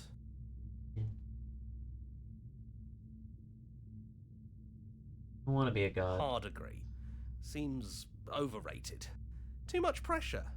But that's what you've always been. Even now. You can't put aside such an important part of who you are. and neither can we. So, you might as well embrace it. The same as you are out there. Yes, we think. We're kind of like a shadow. Out there, every part of us is blended together into one huge idea. A big wave of unyielding change crashing against the world. But in here, we're fractured. Small. Still a little more separate than we'd like to be. Our instincts still trying to pull us in different directions. That's kind of like us, isn't it? Yeah. We really are the same. What if we just leave? He'd hate that. So you should do it. Even if he isn't here anymore, it's the spirit of the thing. Leave? But what would happen if we left with you? Would we exist inside ourselves? Are you sure you want to find out if that's possible or what that would mean for you? Is that what you want?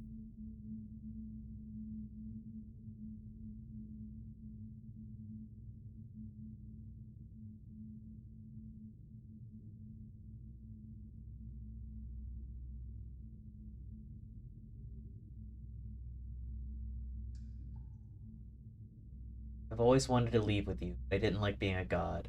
I want to walk through that cabin door as we are. You and me. After so many iterations, so many different versions of us clashing and coming together and clashing again, leaving with you feels like all we ever really wanted. I think I'm gonna stay right here. Whatever you're doing right now, wherever you're going, it feels like it's for just the two of you. Yeah, I think we've done our job. You're gonna be okay alone. We're not alone. We have each other, and I'm sure we'll find the others.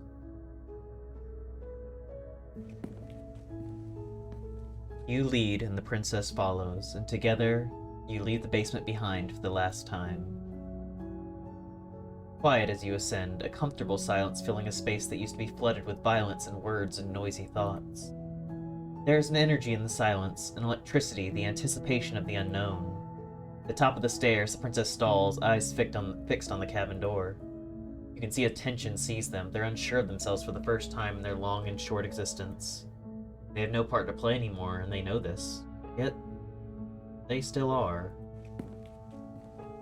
And then they cross the room to the door outside. You follow their confident steps.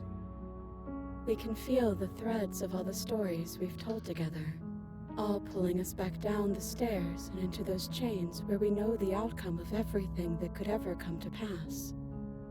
It's comfortable there, but it's confining. We want more. We want whatever might be on the other side of this door. Something new that we'll experience together, with someone who exists outside of us. With someone who can see us in a way we can never see ourselves.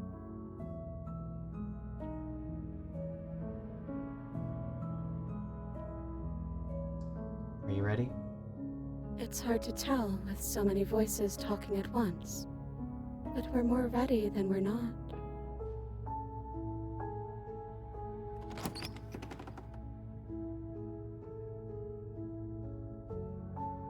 Ah, that was... I loved that. I loved that. That was so good. Oh, that was so good.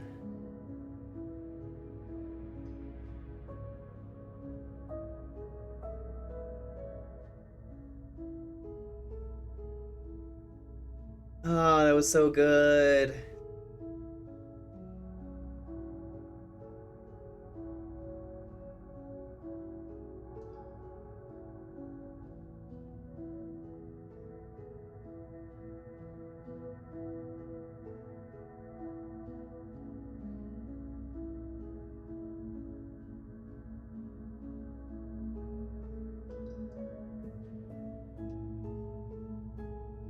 Thank you so much for playing. As an expression of our gratitude, here's the track order for a special playlist just for you. If you'd like to take a screenshot, you can hide the UI by hitting H.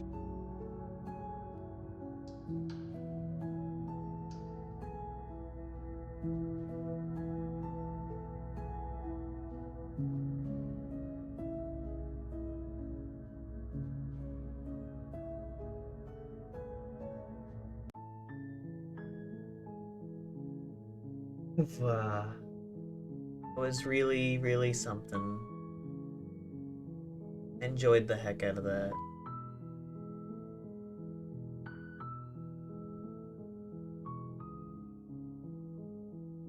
Wow. Hi, Sapphire. I'm gonna be right back.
I'm back.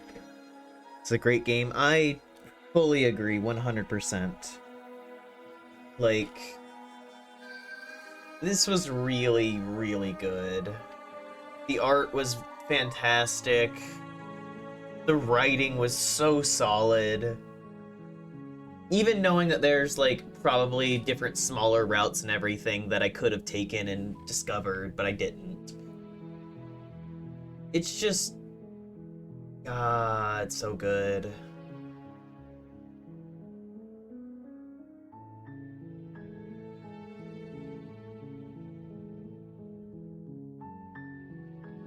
Go ahead and...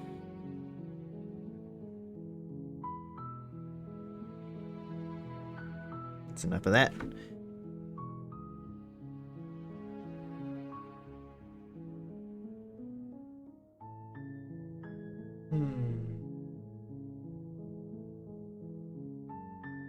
It's just like knowing that these people tried to stop everything from changing because they were afraid.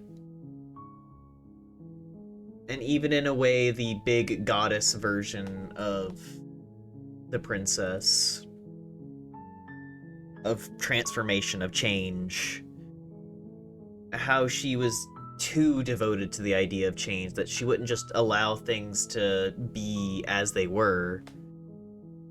Fickle, almost. And it was like, just the moment of allowing yourself to go down in there, deep within herself, of both of you, really, and kind of just allowing yourselves to step away from everything, of being like, this doesn't need to be a thing. We don't need to fight over this and commit to anything. Like, all of this was pointless from the start. They always kept trying to force us to fight each other and do these grand dramatic things, and all we really wanted was each other. And to leave.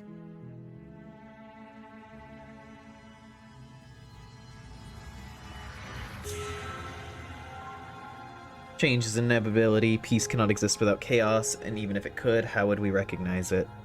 Yeah, but it's also like, part of the story is also understanding the necessity of permanence in a way.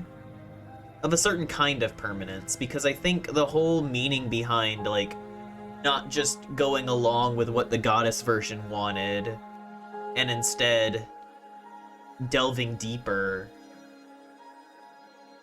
I think it was kind of that acknowledgement of what she wanted was too grand and vast and forceful. Too much change, too sudden and too drastic. I think being transformation and the long quiet, gently walking away with each other, and just kind of being resolute in that was kind of the perfect ending to that idea, because it's like, in a way, things need to have a certain level of permanence to them, but change is the thing that gives things meaning.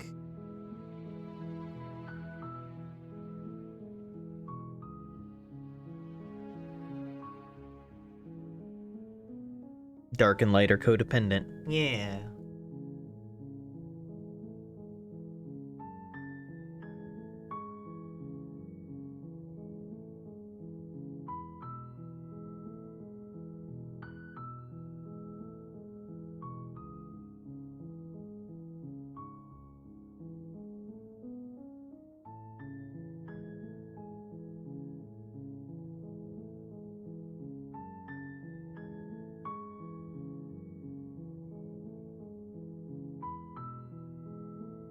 Yin and yang.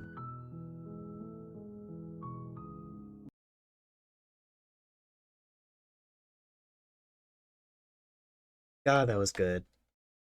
That was a very like spur of the moment. I saw it in Steam, and it was a bit on sale, but it was also very new, and I was just like, it looked really interesting, and I wanted to just kind of jump into it, and I'm really glad that I did. That was very good.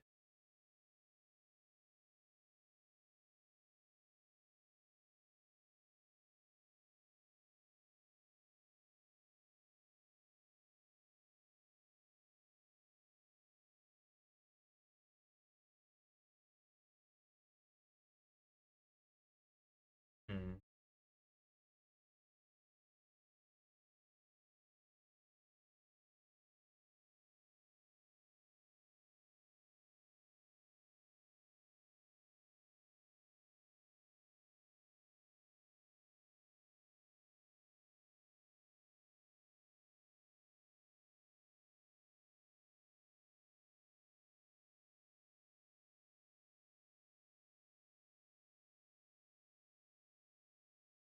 Yeah.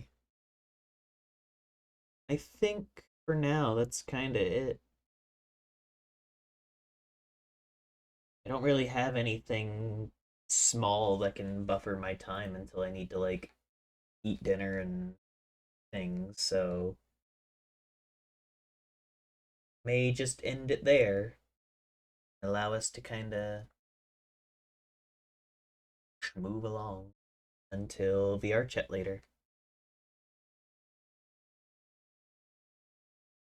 I don't think we have enough people to kind of warrant a full raid right now, so I'm just gonna kind of end it. But thank you all so much for watching. Whether you're here now or you're here earlier, appreciate it. You're all lovely, lovely beans. Yeah, I'll be back later tonight with your regularly scheduled VR chat. Mwah. Take care.